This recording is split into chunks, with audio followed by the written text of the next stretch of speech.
Chapter 357. When he was almost done eating, Xianxia put down his chopsticks and grabbed a white handkerchief to wipe his mouth. Zi looked at him and followed suit. She put down her chopsticks and grabbed the white handkerchief on the table. "Bill!" Xianxia suddenly shouted. The Wu clan's people came to their senses and looked at each other. Zi felt strange and asked in a low voice, "Didn't you say someone is treating us?" "Treating? In your dreams. This table of dishes costs a lot of spiritual stones. You want to treat us?" Xianxia said impatiently. He thought to himself, "This girl dares to undermine me at such a crucial time. I don't have any spiritual stones." Zi was like a child who had done something wrong. She then remembered that she had no money, but she ate his food. She blushed and said in a low voice, "How about you pay for me first? When I go back and see my master, I will ask him if he has any. I will pay you back then." Damn. Is this cold humor? Who said that this girl had a one-track mind? She is clearly threatening me. Do I dare to let Nongzhu know about this? I will be tortured by that guy. Xianxia's face twitched. He waved his hand and said, "Forget it. I will pay for you. You don't have to pay me back." After listening to their conversation, Wu Sihai finally understood. This girl in purple seemed to have a high cultivation, but she was as innocent as a piece of white paper. How could she resist Xianxia's tricks? However, this also indicated a problem. The violet-clothed woman's words from before were probably true. Wu Sihai shook his head and smiled bitterly. "No need to pay, no need to pay. This meal is on me." Unexpectedly, Xianxia did not appreciate it. He sneered and said, "Senior Wu, I don't object if you want to treat us. But let me make it clear first. This meal has nothing to do with the spiritual stones that your Wu clan owes me. You still have to pay me back." "Our Wu clan never said that we won't pay you back," Wu Sihai said helplessly. "Skid." Xianxia stretched out his hand and said happily, "Where are the spiritual stones? Now give it back to me." More than 60 million upper spiritual stones. How could I carry it with me all the time? Wu Sihai smiled bitterly and said, "Xianxia, this isn't a good place to talk. You should follow me back to the Wu clan first. I will definitely give you a spirit stone." "I don't dare." Xianxia scanned the Wu clan's elders in the room and snorted coldly. "Wu Zhengang tried to kill me previously and I still remember it clearly." Wu Sihai sighed and said, "It's purely a misunderstanding. Since it's already over, don't be so calculative for Shuer's sake." "No. Wu Lixue? Why did he have to mention her out of nowhere?" Xianxia looked at her suspiciously. Could it be that the adultery was exposed? Just at this moment there was a cheerful noise coming from downstairs. Before he could see anyone, he heard a lady's crisp voice shouting, "Xianxia, is that you?" Hearing this familiar voice, Xianxia's expression changed instantly. Who else could it be if it wasn't Wu Lixue's voice? As expected, when the door was pushed open, Wu Lixue looked around with a face full of joy. She immediately saw Xianxia, who was staring at her in a daze. Just as she was about to run over, she heard a slight cough from the side. When she saw her grandfather and the elders at the side, she immediately clenched her hands and stopped talking. She stood beside Wu Sihai obediently, but her eyes were filled with tenderness when she looked at a certain someone. At the same time, when she saw that there was a beautiful lady in purple next to Xianxia, she couldn't help but have some doubts. The 4 Wu clan's elders weren't fools and their faces were filled with doubts too. Wu Sihai coughed and spoke again, "Xianxia, we can talk about everything clearly. This isn't the place to talk. You should make a trip to my Wu clan first." Xianxia originally wanted to put on airs, but when he saw Wu Lixue's eyes that were filled with anticipation, he nodded helplessly. "Quiet guest house." Wu Sihai said that he was going to gather spirit stones, so he asked Xianxia to wait for a day. Then he arranged for Xianxia and Zi to stay here temporarily. Wu Lixue was rather daring. That night she stayed in Xianxia's room and didn't leave for the whole night. Since her family already knew about the matter between her and Xianxia, she might as well not avoid it anymore. After all, a long absence makes the heart grow fonder. The next day, the man and woman who indulged themselves for the whole night only pushed open the door late in the morning. In the courtyard, the purple-clothed lady, who was already standing upright, slowly turned around and looked at the two of them suspiciously. "What were the two of you doing for the whole night?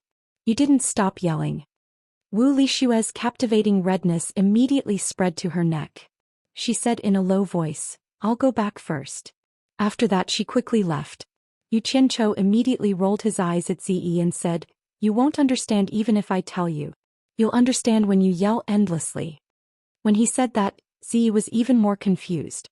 At this moment Wu Liqing walked in from outside the courtyard. When he saw Yu Qianzhou he stopped on the spot with an indescribable expression. When Yu Qianzhou saw him he was also a little embarrassed. After all, he had slept with his friend's sister. Even if he was in the right, the two of them looked at each other for a while. In the end Wu Liqing cupped his fists and said, Brother Yu, my grandfather invites the two of you to the ancestral hall for a discussion. As he said that, his gaze paused on Ziyi for a moment.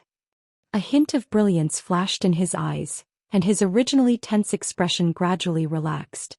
The three of them arrived at the Wu clan's ancestral hall in silence. When they looked around, the entire ancestral hall looked brand new. It was obvious that it had been renovated after the fire. The main culprit, Yu Qianzhou, didn't feel that anything was wrong.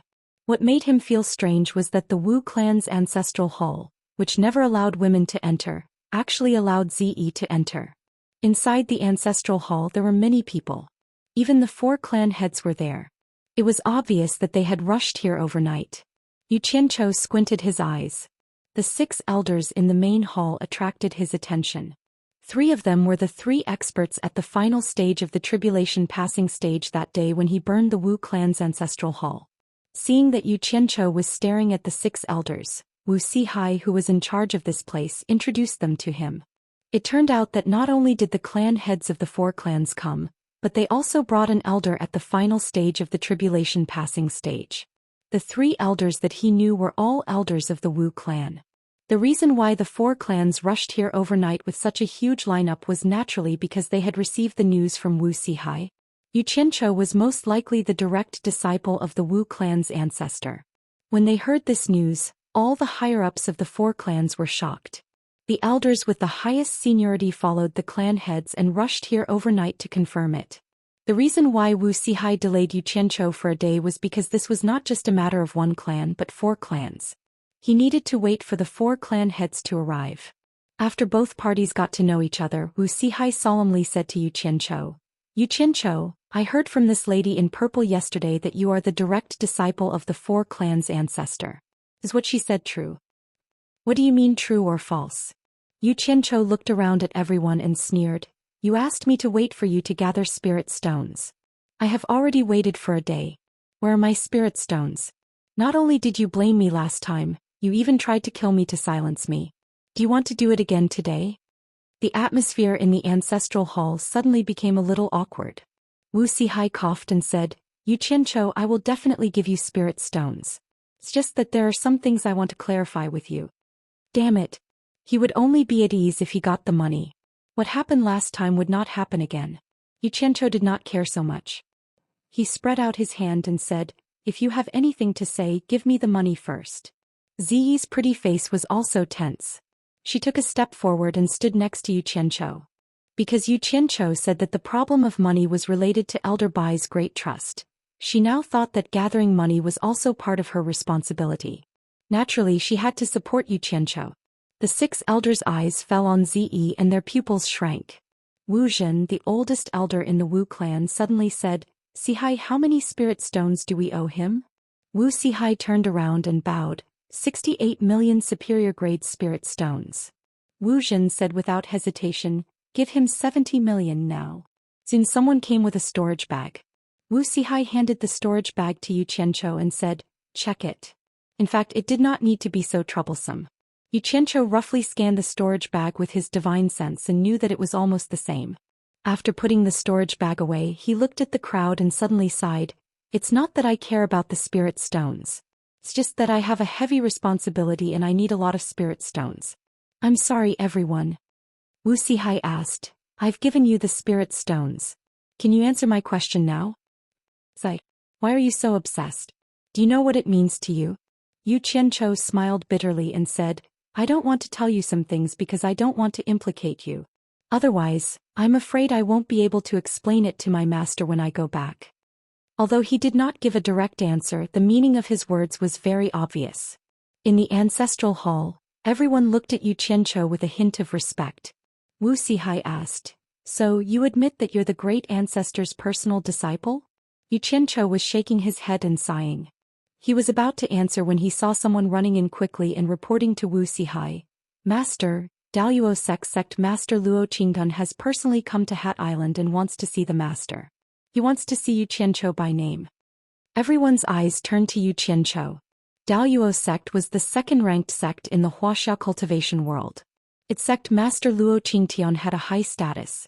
Now that he had come in person, it was probably not to see the Wu clan's master, but to settle the grudge between him and Xianxia. At this time 2 more people ran in from outside and reported to Wuxia, supporting Immortal Island's elder Dongfang Changao seeks an audience with Patriarch, and Myriad Demons Temple's elder Qiuwen seeks an audience with Patriarch. Chapter 358. The ancestral shrine suddenly quieted down. Everyone looked at each other with a puzzled expression. 3 powerful figures from the cultivation world had come down. It was still reasonable for Luo Qingtian to come here at this time, but why did Dongfang Changao and Qiuwen come here to join in the fun? Everyone looked at Xianxia. Could it be that this guy had formed an irreconcilable enmity with the number 1 sect of the righteous and devil sects? Wuxia looked at Xianxia speechlessly. His idea that had been proven many times had been verified again. This kid really had problems wherever he went. Needless to say, Luo Qingtian represented the Daoist sect, and Dongfang Changao and Qiuwen were definitely the representatives of the righteous and devil sects. Whenever the 2 sects wanted to deal with something in the cultivation world, the 2 of them would usually be the representatives. The 3 powerful figures came here when Xianxia just showed up. It would be strange if they didn't come for this guy. Xianxia, who was at the side, raised his brows and sneered without saying a word. He didn't care about the other 2, but Luo Qingtian was definitely here for him. The patriarchs of the 4 major families and the 6 elders exchanged glances and nodded as if they had made a decision. Wuxia walked to Xianxia's side and said in a deep voice, "The Daoist sect master wants to see you. I'm afraid that Daoist sect's experts have already been set up around the Wu clan. It won't be easy for you to leave the Wu clan smoothly. If you nod and confirm that you are the direct disciple of the old ancestor, the 4 major families will protect you even if we have to fall out with the Daoist sect." "No need." Xianxia snorted coldly and a disdainful aura suddenly burst out. He looked around and said coldly, "A mere Daoist sect master doesn't need to use my master's name to protect his life. Let's go and meet that Luo Qingdun." His words were filled with arrogance, especially when coupled with his imposing manner. It was as if he was a completely different person. Zi had always revered Bai Changchun, not to mention that even her own master felt inferior to him. In her heart, there was no one who could be on par with Bai Changchun. Now that she heard Xianxia's words, her pretty face immediately turned frosty. How could a mere sect leader be mentioned in the same breath as Elder Bai? She immediately followed Xianxia out of the ancestral shrine. Everyone in the ancestral hall fell silent. Wu Zhen exchanged a look with the other elders and sighed. "The 4 families were founded by our great ancestor. How can we sit back and watch our great ancestor's direct disciple get into trouble? We old guys are here to watch. You 4 represent the 4 families to protect him." The 4 clan heads accepted the order and followed out. At the same time, 10 Wu clan elders also nodded and followed. The Wu clan's residence was only separated by a river from Hat Island. Xianxia and Zi walked to the top of the arch bridge. Looking around, there were already many people gathered on the other side of the bridge to watch the show. However, there was a large empty space near the bridge with only a few people standing there. The people who stood on both sides like enemies were naturally Dongfang Changao and Qiuwen. Between the 2 of them, there was a person with his back facing the river bridge. He was burly and wore a black robe. Beside him stood 2 guards respectfully. Yi Haiping also stood at the side with his hands folded. Could that person be the Daoist sect leader Luo Qingtian? Xianxia squinted his eyes and stared at that person. "Xianxia is here." Someone shouted, and the surrounding crowd immediately became restless. The person in the black robe turned around abruptly and happened to meet Xianxia's gaze from afar. At this time, the 4 clan heads behind the 2 of them led the 10 Wu clan elders to pass them and walk towards the people at the bridge. Both sides immediately exchanged greetings. "Later, if we fight, we can't let our master's reputation down." Yu Qianchou said softly to Zi, who was beside him. He didn't forget to add, my master always kills when he can. He won't let a single one of them go. Zi nodded with a firm gaze. Yu Qianchou could be considered to have grasped her pulse. Everything was related to Bai Chongqun, and he guaranteed that she would listen to him obediently. This girl was Bai Chongqun's hardcore fan. When the two of them walked to the bridge, they saw Qiu Wuyun walking towards them. He laughed loudly and said, Brother Yu, long time no see. Senior Qiu. Yu Qianchou walked over and cupped his hands in greeting enthusiastically. Qiu Wuyun saw Zi beside him and was stunned. He said, could she be brother's confidant? No. Zi denied it coldly. Qiu Wuyun wanted to make fun of them, but when he saw that Zi's cultivation was higher than his joke got stuck in his throat. He was just a little curious. How come he had never seen a woman with such cultivation before? Senior, why are you here? Yu Qianchou asked. Nothing. Qiu Wuyuan turned his head and looked at Luo Qingtian and Dongfang Chang'eo with a smile. He said, first of all, I'm here to watch the show. Secondly, I heard that brother appeared in the Wu clan, so I came here to ask if brother is interested in joining my 10,000 demons. As soon as he said this, Luo Qingtian's gaze collided with Qiu Wuyuan's. The former stopped his conversation with the four major clans' patriarchs and walked over slowly. He looked at Yu Qianchou and asked, You are Yu Qianchou? Luo Qingdun was a strong old man with dark hair and two slanted snow-white eyebrows. His eyes were cold and steady, and he exuded the aura of a superior. Yu Qianchou looked at him and replied indifferently, Yes, I am. May I know why Sect Master Luo wants to see me? Yu Qianchou, do you think you can pretend to be ignorant today? Luo Qingtian shouted in a deep voice. A faint tyrannical aura was emitted from his body, and it seemed like he would make a move at any time. At this moment, the four patriarchs exchanged glances and walked over together. They stood behind Yu Qianchou and the atmosphere was self-evident. The surrounding crowd was in an uproar again. The four major clans were showing their attitude to stand on Yu Qianchou's side. Didn't that mean that they were going to be enemies with the Daoist sect? Qiu Wuyun, who was smiling silently at the side, had his eyes lit up. He chuckled and said, Interesting. He moved his feet and actually stood side by side with the four patriarchs. It was normal for evil Dao and righteous Dao to go against each other. Luo Qingtian ignored Qiu Wuyun and glanced at the four patriarchs coldly. He said in a deep voice, Are the four major clans going to be enemies with the Daoist sect? We don't dare. Wu Sihai cupped his fists and said, Yu Qianchou is a guest invited by the four major clans.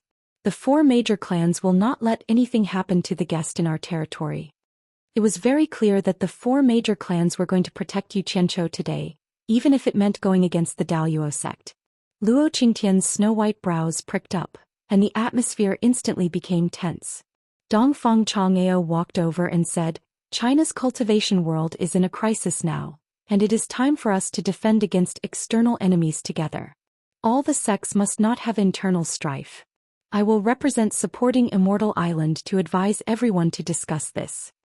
Luo Qingdun turned back and took a glance before saying coldly, Could Elder Dongfang be stopping me from taking revenge for my son? Dongfang Chang'o waved his hand and said, Sect Master Luo is mistaken. I heard that Sect Master Luo is going to visit the Wu clan personally, so I was immediately sent here. Before I came, my supporting Immortal Island Sect Master had instructed me repeatedly that if it is a personal grudge, supporting Immortal Island will not interfere. However, if it involves a battle between sects, the impact will be too great and my supporting Immortal Island will have to interfere. Dongfang Chang'eo, are you using supporting Immortal Island to pressure me? Do you really think that I am afraid of your supporting Immortal Island? Luo Qingtian shouted in a deep voice. Sect Master Luo, please don't misunderstand. It is just that the cultivation world is in a crisis now and you should be clearer than me. At this moment we really should not expand our personal grudges. I hope that Sect Master Luo will reconsider. Dongfang Chang'eo persuaded. Alright. Luo Qingdun suddenly pointed at Yu Qianchou and shouted, I will abandon my position as Sect Master and settle my personal grudge with him. Will he agree? Dongfang Chang'eo frowned slightly and looked at Yu Qianchou. Yu Qianchou, what do you think? Before Yu Qianchou could reply, Zi took a step forward with a cold expression and spoke to Luo Qingtian coldly. You are the Daoist sect master? Are you tired of living? A young woman actually dared to speak to the Daoist sect master in such a manner. Everyone was shocked, and when they realized that they couldn't see through Ziyi's cultivation, they were all speechless. Come back. Yu Qianzhou gently pulled Ziyi's arm and said with a faint smile, since someone pointed at my nose and challenged me to a duel, how can I retreat? Let me meet the world-renowned Daoist sect master. Chapter 359. As soon as he said that, the surrounding people were in an uproar. Yu Qianzhou actually agreed to fight with de Luo Qingtian, the sect master of Daoist sect. Did Yu Qianzhou really think that his cultivation could compete with Luo Qingtian, who was in the middle stage of passing calamity? Everyone was shocked and felt that this was a joke. They were laughing at Yu Qianzhou for overestimating himself. They were laughing at Yu Qianzhou for being a madman. Ziyi obediently retreated, and there was a faint look of excitement on her face. She had never seen Bai Chongqun, whom she admired, in action, but seeing the disciple of the world's #1 expert in action was enough to satisfy her curiosity. She was looking forward to it very much. Dongfang Chang'ao frowned. Yu Qianzhou, the disciple who was expelled from supporting Xian Island, was loved and hated by everyone in supporting Xian Island. It seemed that they loved him more because he did not do anything excessive to supporting Xian Island. He was even appreciated by the older generation of supporting Xian Island. At a young age, he made a big name for himself in the cultivation world. To be honest, the people of supporting Xian Island were proud of him, and the disciples of the younger generation even idolized him. With such a talented and outstanding disciple, he was already included in the list of disciples that the supporting Immortal Island would focus on nurturing. It was believed that in a few years, the supporting Immortal Island would have a resounding figure in the cultivation world and add glory to the island. However, because of the Azure Light sect that had already been destroyed, Yu Qianzhou, who contradicted the sect master, was expelled from the sect by Feng Xiangtian in a fit of anger. After this incident, many people in supporting Xian Island felt that it was a pity. However, in order to maintain the prestige of the sect master, no one mentioned this matter again. However, after the extermination of the Azure Light sect, Yu Qianzhou used his self-created Star Flame Fire technique outside the 100 Flowers Valley to make a name for himself in the cultivation world. This matter caused a stir in the supporting Immortal Island. The entire supporting Immortal Island was talking about it. Many people began to mention Yu Qianzhou again. Some even suggested to recall Yu Qianzhou back to the supporting Immortal Island. These people's reason was that Yu Qianzhou was expelled by Ong Guangtsung. Now that Ong Guangtsung was dead, no one would pursue the past, so it was possible to recall Yu Qianzhou back to supporting Xian Island. For this matter, Ma Jiugu personally went to Feng Xiangtian to plead for leniency. Ma Jiugu said, "It's true that Yu Qianzhou was in the wrong, but now that Ong Guangtsung is dead, and his exposure of the father and son of the Yen clan contributed to supporting Xian Island, it can be seen that he still has supporting Xian Island in his heart. At the same time, his exposure also contributed to the entire cultivation world. This is the most suitable excuse to recall Yu Qianzhou back to supporting Xian Island." However, Feng Xiangtian was worried that Yu Qianzhou had killed the Daoist sect master's son and a group of disciples outside the 100 Flowers Valley. In the end, Ma Jiugu said bluntly, "Many people in the cultivation world witnessed what happened. It was clearly Daoist sect who provoked Yu Qianzhou first. Moreover, both sides agreed not to pursue the other side's responsibility afterward. Moreover, Yu Qianzhou relied on his low cultivation and outnumbered them. Daoist sect has nothing to say about this. If it weren't for Yu Qianzhou being alone in the cultivation world, Daoist sect wouldn't have broken their promise to retaliate." Ma Jiugu also said, "If Daoist sect really doesn't let this matter go, I will personally go to Daoist sect and reason with those old guys. I don't believe that Luo Qingtian can cover the sky with one hand in Daoist sect." After the conversation, Feng Xiangtian didn't agree because of his reputation, but Ma Jiugu promised him that she would think of a way to make Yu Qianzhou's return not tarnish the sect master's reputation, so Feng Xiangtian acquiesced. However, while supporting Immortal Island was searching for Yu Qianzhou seemed to have disappeared from the cultivation world. Some people even speculated that Daoist sect might have secretly found Yu Qianzhou and killed him. If Daoist sect did this openly, they would be suspected of breaking their promise. Although most people wouldn't say it, the truth was the truth. Because of Yu Qianzhou's disappearance, this matter was almost forgotten by everyone. However, just yesterday news suddenly came from Hat Island that Yu Qianzhou had made an appearance and was personally brought to the Wu clan by the clan leader. This news quickly spread throughout the entire supporting Immortal Island. As a result, supporting Immortal Island's most senior consecrator, Ma Jiugu, the former sect master Guan Dinghai, the Cultivation Pavilion's principal elder, O Sihai, the Alchemy Pavilion's principal elder Guan Weiwu, the Myriad Fragrance Garden's principal elder Ferdinand, and the others all went to find the sect master. At that time, Feng Xiangtian was telling Dongfang Chong Ao some things. When such a group of people suddenly came to find them, the two of them were shocked. They didn't expect that Yu Qianzhou, who had left supporting Immortal Island for many years, would have such a great influence on the island. Feng Xiangtian didn't say anything. This was something he had tacitly agreed to in the past. Moreover, after Yu Qianzhou returned to supporting Immortal Island, even if he didn't contribute his own mysterious fire art, it would still become a product of supporting Immortal Island. This was also a great merit for him as the sect master. As a result, he immediately ordered Dongfang Chang'ao to carry out this matter. At the same time, Feng Xiangtian immediately thought that the Daoist sect might also make a move. He carefully warned Dongfang Chang'ao and told him to act according to the circumstances. Before Dongfang Chang'ao left, he asked the others, "If Yu Qianzhou doesn't want to return to supporting Immortal Island, what should I do?" The others immediately fell silent. From the beginning to the end, it was supporting Immortal Island's wishful thinking. They never considered Yu Qianzhou's thoughts. In their minds, supporting Immortal Island was the #1 sect in the world. Who didn't want to attach themselves to it? How could they refuse it? However, Yu Qianzhou always did things his own way and often did things that were out of line. It wasn't like they hadn't seen it before. What if he didn't want to return? They couldn't just kidnap him. What was the point of that? After a moment of silence, Ma Jiugu suddenly smiled. She seemed to have thought of a solution. The others revealed inquiring expressions. Ma Jiugu smiled and said, "Back then I could see that this boy was different from ordinary people, so I showed him some kindness. In return, he owed me a promise. I originally had another use for this promise, but now it seems that I might have to use it on him. Chonggao, try to persuade him to return. If he doesn't come back, ask him if he still remembers the promise he made to me. Tell him that I want him to come to supporting Immortal Island and fulfill the promise he made to me in the past. Since there was such a thing, it would be easy to handle." Dongfang Chang'ao received the order and rushed here overnight. However, what happened in front of him was beyond his expectation. He said those polite words to buy some time for Yu Qianzhou.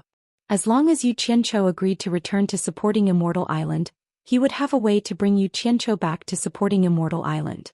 After all, the strength of the world's #1 sect wasn't just for show. Once Yu Qianzhou went to supporting Immortal Island and confirmed his identity as a disciple of supporting Immortal Island, Ma Jiugu, who had made a guarantee, would naturally come forward to deal with the following matters. Presumably, she would have a way to restrict Luo Qingtian. But who knew that when Luo Qingtian issued a challenge, Yu Qianzhou actually agreed to it without any hesitation. Dongfang Chang'ao was suffering in silence. He had just said in the name of supporting Immortal Island that he wouldn't intervene in their personal grievances. He couldn't slap supporting Immortal Island's face in front of so many people, right? But if he didn't intervene, how was he going to explain to the people in his sect when he returned? Now that things had come to this, he could only choose an opportunity to act. Dongfang Chang'ao stepped back speechlessly. Qiu Wuyan smacked his lips and really didn't know what to say. In fact, he was also appointed by the 10,000 demons to deal with Yu Qianzhou, but his idea was quite different from that of supporting Immortal Island. They were interested in Yu Qianzhou's mysterious fire art that could kill people of a higher level. As long as they recruited Yu Qianzhou into the 10,000 demons, there was no need to worry that they wouldn't be able to get something out of him. However, as Dongfang Chang'ao said, now was the time for internal strife when there were foreign enemies invading. What's more, in order to deal with the foreign enemies, the orthodox and devil sects of the entire cultivation world had put aside their prejudices and temporarily formed an alliance. Now the cultivation alliance was not only made up of the orthodox sects, but also the devil sections. The current situation was that no matter how much hatred they had in the past, they had to let it all go now. Anything else could wait until the foreign enemies were defeated. At that time, no matter what they wanted to do, they wouldn't violate the taboo of the Chinese cultivation world. In secular terms, it was the national righteousness. This was something that no one could afford to offend, regardless of whether it was the orthodox or the devil. Luo Qingtian first provoked the 4 major families in the name of the Daoist sect. Under the current situation in the cultivation world, it was definitely related to violating the taboo of everyone.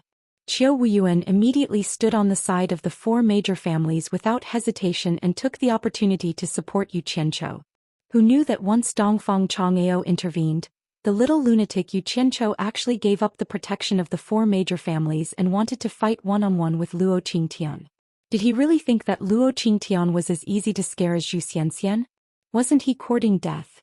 In this way, not to mention Dongfang Chang'eo, even Qiu Wuyuan couldn't intervene anymore. The masters of other sects all followed the rules, so there was no reason for him, Qiu Wuyuan, to intervene at this time. Chapter 360. Brother Yu, you have to think it through, Qiu Wuyuan said reluctantly, but he kept signaling the 4 family heads with his eyes. The 4 family heads, who were stunned, immediately came to their senses and said in unison, "No." Yu Qianzhou waved his hand and said indifferently, "It's nothing. The grudge between me and Daoist sect will come to an end sooner or later. Today is just the beginning. If the 4 family heads really agree with my identity, then don't stop me and step back." Hearing the call, Ziyi immediately understood Yu Qianzhou's intention. Her delicate body stood between him and the 4 family heads, her pretty face expressionless. "Yu Qianzhou, if something happens to you, how are we going to explain it to the elders? How are we going to?" Wuxia was a little anxious and almost said the great ancestor. Although he didn't say it out loud, the eyes of the people around him flickered.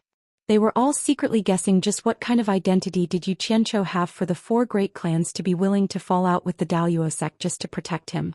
Luo Qingtian was stunned for a while. He said those words out of anger. He didn't expect Yu Qianzhou to really agree. It was really surprising. At this moment he came back to his senses and glanced at the 4 family heads coldly.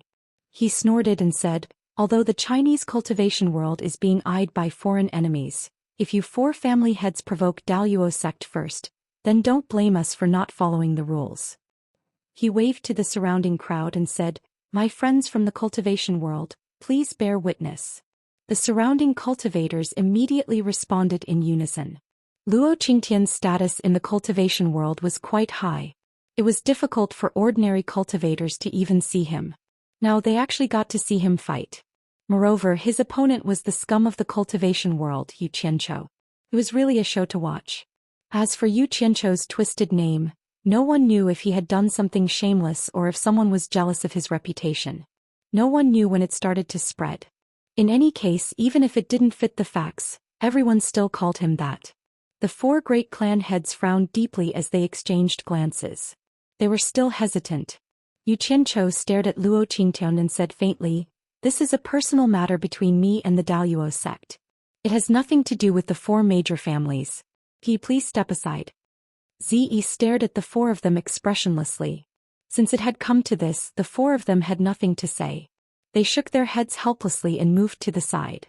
Wuxia gave a few instructions to a Wu clan elder, and that elder quickly returned to the Wu clan. He was probably going back to report. The fight was about to begin. Those who were too close didn't want to be affected, but they also didn't want to miss the excitement, so they all squeezed to the back. After all, Luo Qingtian's cultivation was profound, and he might be provoked by the aftershock of the fight.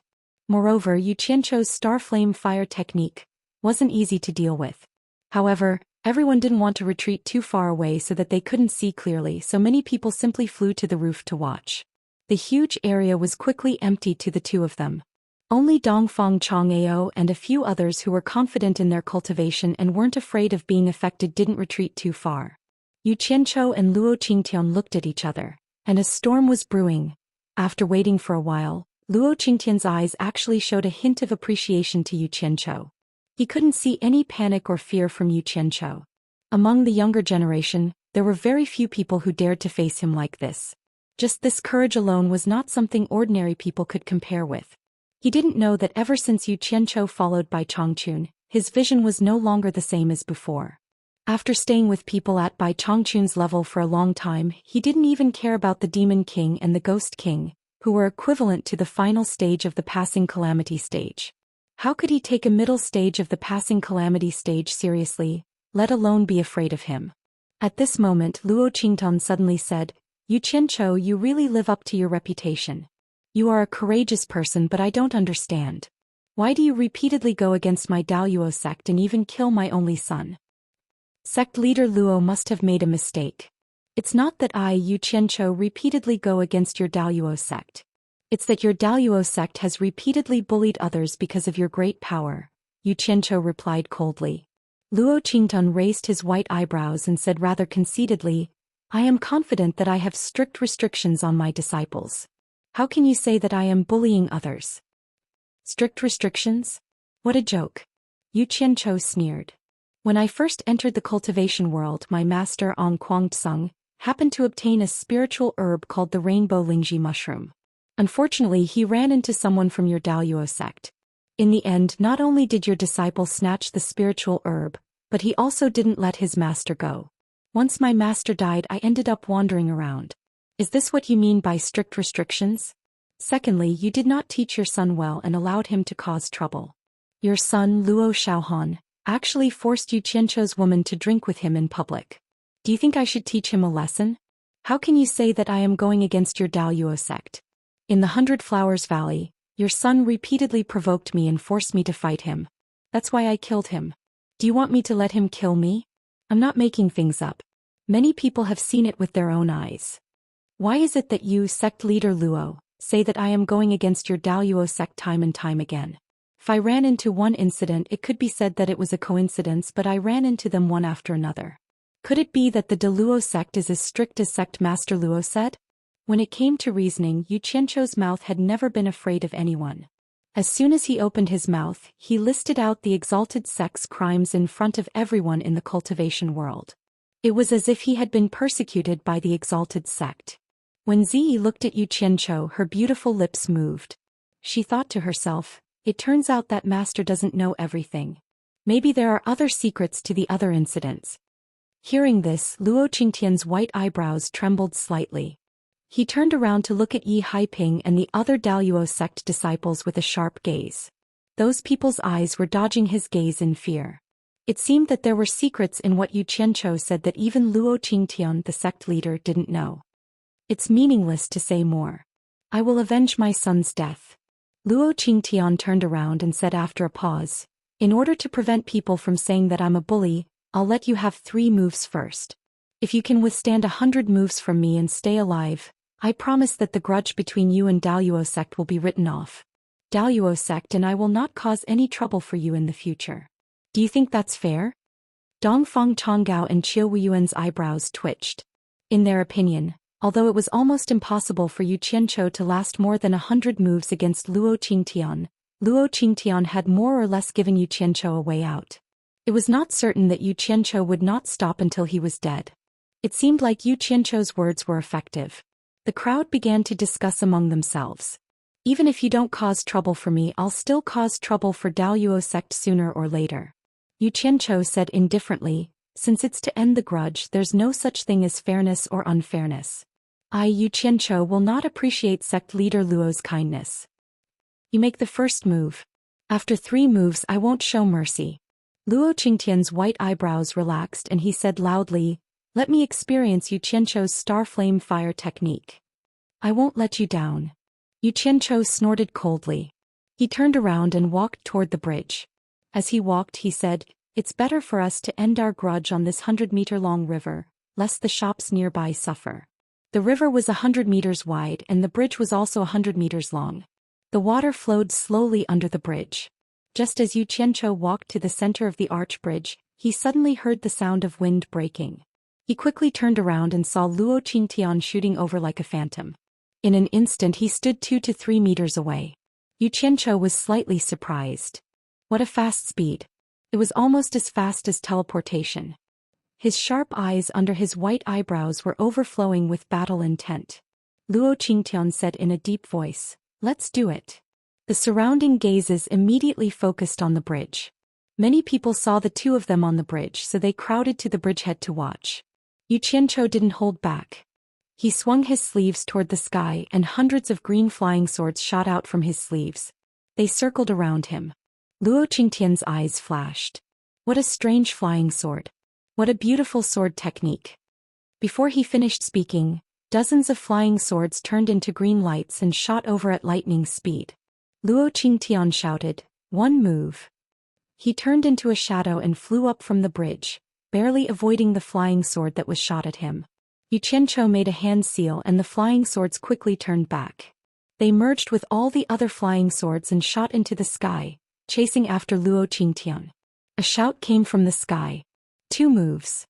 Luo Qingtian, who was soaring up, suddenly changed his direction and shot out horizontally. A group of green shadows brushed past him. The onlookers exclaimed. While flying at such a high speed, he didn't stop and suddenly changed his direction. Moreover, he didn't slow down at all. He really deserved to be the famous Daoist sect leader. His cultivation was indeed extraordinary. Even Qiuwen couldn't help but praise, "Luo Qingtian, you're really good." Damn it. Even the flying swords couldn't catch up with him. This old guy's speed was too abnormal. Yu Qianzhou narrowed his eyes. They were both in the middle stage of tribulation passing, but the difference between Healy and Luo Qingtian wasn't just a little bit. At least Healy didn't have this ability. He made a hand seal and the hundreds of flying swords in the sky turned into pillars. Like flying dragons in the sky, they chased after Luo Qingtian. 3 moves. Luo Qingtian shouted in the sky and his body suddenly fell down. He dodged the flying swords as fast as a meteor and shot towards Yu Qianzhou in the middle of the bridge. 3 moves were over and it was time for Luo Qingtian to make his move. The onlookers below immediately worried for Yu Qianzhou. As the figure whistled over, Yu Qianzhou opened his arms. Green flames suddenly burst out and instantly spread to both ends of the bridge. The sudden high temperature almost instantly turned the 100-meter-long bridge into ashes. The 2 onlookers who were closer to the bridge were shocked on the spot, and they quickly escaped from the bridgehead. The horrifying high temperature was simply terrifying. 2 green flames flashed in Yu Qianzhou's eyes. He raised his head and slapped his palm towards Luo Qingtian. A thick green fire dragon welcomed the oncoming person. Luo Qingtian, who was attacking downwards, was also shocked. He had never seen green flames before. Before he arrived, he could already feel the soul-stirring high temperature. A white protective upstanding chi burst out from his body in an instant, enveloping his whole body as he dove straight into the green flames that were coming at him. The onlookers below were dumbfounded as they waited for the result. Who knew that Luo Qingtian, who had just rushed into the green flames, would turn around and fly back in the blink of an eye. He flew directly into the sky. Zi, who was below, suddenly smiled sweetly. She thought to herself, this person definitely doesn't know how powerful Yu Qianzhou's green flames are. I'm sure he'll suffer a loss. Even I, who has the cultivation of the late stage of tribulation passing, can't bear it. How can a mere middle stage of tribulation passing be able to bear it? Chapter 361. As soon as Luo Qingtian flew into the air, he immediately felt that something was wrong. When he heard a group of sharp whistles above his head, he immediately thought of the group of flying swords in the air and looked up. The green flying swords originally stopped in the air.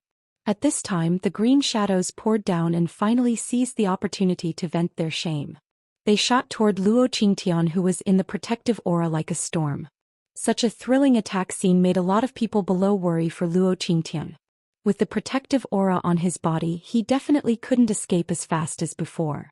Bang! Luo Qingtian's shout suddenly sounded in the air, followed by a loud bang in the air like a thunderbolt. The white stellar energy on his body suddenly exploded, and the hundreds of green flying swords that were hurtling towards him were instantly blown into pieces and scattered everywhere. Self-destructing the protective aura. The people watching the battle below were in a commotion. Everyone couldn't understand. Could it be that Luo Qingtian's protective aura couldn't block the attack of Yu Qianzhou's flying swords? He had to use a method that consumed a lot of qi, self-destructing the protective aura. They didn't know that Luo Qingtian arrogantly thought that his protective aura could withstand Yu Qianzhou's green fire.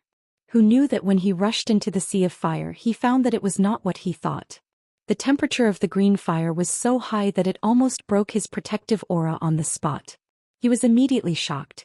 With such a terrifying flame, he was afraid that once his protective aura was broken, his body would definitely suffer a disaster. Fortunately, his reaction was very fast. When he felt that something was wrong, he immediately flew back. But even so, the high temperature attached to the protective aura was difficult to disperse. With such a high-temperature protective aura, he didn't dare to withdraw it back into his body at this time. He could only wait for it to slowly cool down, but it was so hot that he trembled slightly. Fortunately, the people below couldn't see it while he was flying. At this time, Yu Qianzhou's flying swords attacked. Luo Qingtian, who was suffering in the steamer, simply clenched his teeth and self-destructed the protective aura. He took the opportunity to resist the flying swords to relieve his pain. But the protective aura was formed by condensing a lot of qi. This explosion really lost a lot of qi. Damn it. He blew it up first. Yu Qianzhou was a little gloomy. Initially, he wanted to wait for the green flame flying swords to come a little closer. Then he would immediately explode these 100 flying swords into a sea of green flames that filled the sky. At that time, no matter how high this old fellow's cultivation was, even if he couldn't kill Yu Qianzhou, he would still be able to burn Yu Qianzhou into a mess. Then Yu Qianzhou would have the upper hand. That was because the Daluo sect master was truly extraordinary. Even the flying sword could not catch up to him, so how were they supposed to fight? He could only resort to trickery. Unexpectedly, Boss Yu also miscalculated. Luo Qingtian actually detonated his protective upstanding qi one step ahead of him and blew up all the flying swords. His plan was immediately ruined. In fact, Yu Qianzhou didn't know that the reason why Luo Qingtian did that was because of his green fire. The opportunity was fleeting. Without the burden of the aura shield, the flying sword would definitely not be able to catch up with Luo Qingtian. The scattered azure flying swords quickly returned from the sky and circled around Yu Qianzhou again. Luo Qingtian also stood in the air and did not move for the time being. He stared at the scene below with a gloomy expression, and his mind was still thinking about the ferocity of the green fire. He didn't expect that after he let Yi Futian make 3 moves, he would suffer a loss and lose face. The bridge was destroyed and Yu Qianzhou immediately landed on the water surface. He stood on the waves, not sinking or moving. He squinted his eyes and looked up at the sky. A raging green flame wrapped around his body, rendering the river surface rippling. He floated on the water surface and faced the Daluo sect master, Luo Qingtian, who was famous all over the world. The green fireman on the water surface was like a bright green pearl, shining brightly. The sudden occurrence of such a strange event confused most of the people present. However, Dongfang Chang'ao and Qiu Weiyun looked at each other at the same time, and there was a hint of shock in their eyes. The two of them could see that Luo Qingtian and Yu Qianzhou had only exchanged 1 or 2 moves, and the former seemed to have suffered a loss. How was this possible? The 4 family masters were also at the tribulation stage, so they naturally saw the clues. They looked at each other and sighed in their hearts.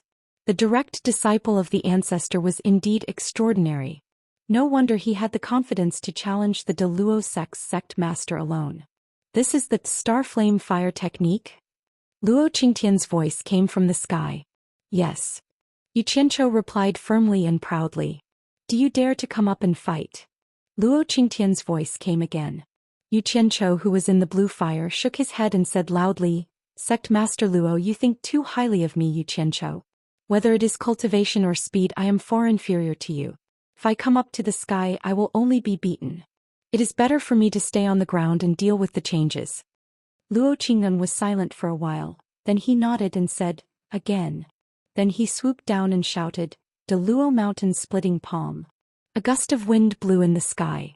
As Luo Qingdan swooped down and struck with his palm, a huge shadow of a palm with a radius of tens of meters appeared in the sky and covered the river. Before the shadow of the palm arrived, Yu Qianzhou immediately felt a strong pressure. The entire river was slightly dented. Even if he released the blue fire to resist, it would be forced away by such a strong pressure. It couldn't hurt Luo Qingtian at all. He squinted his eyes, and the flying sword that was circling around his body rushed into the blue fire. Along with the blue fire, it quickly disappeared without a trace. The river under his feet suddenly split open. Yu Qianzhou suddenly dove into the water and disappeared instantly. The pressure and momentum descended at the same time. The huge shadow of the palm then hit the water where Yu Qianzhou was standing just now.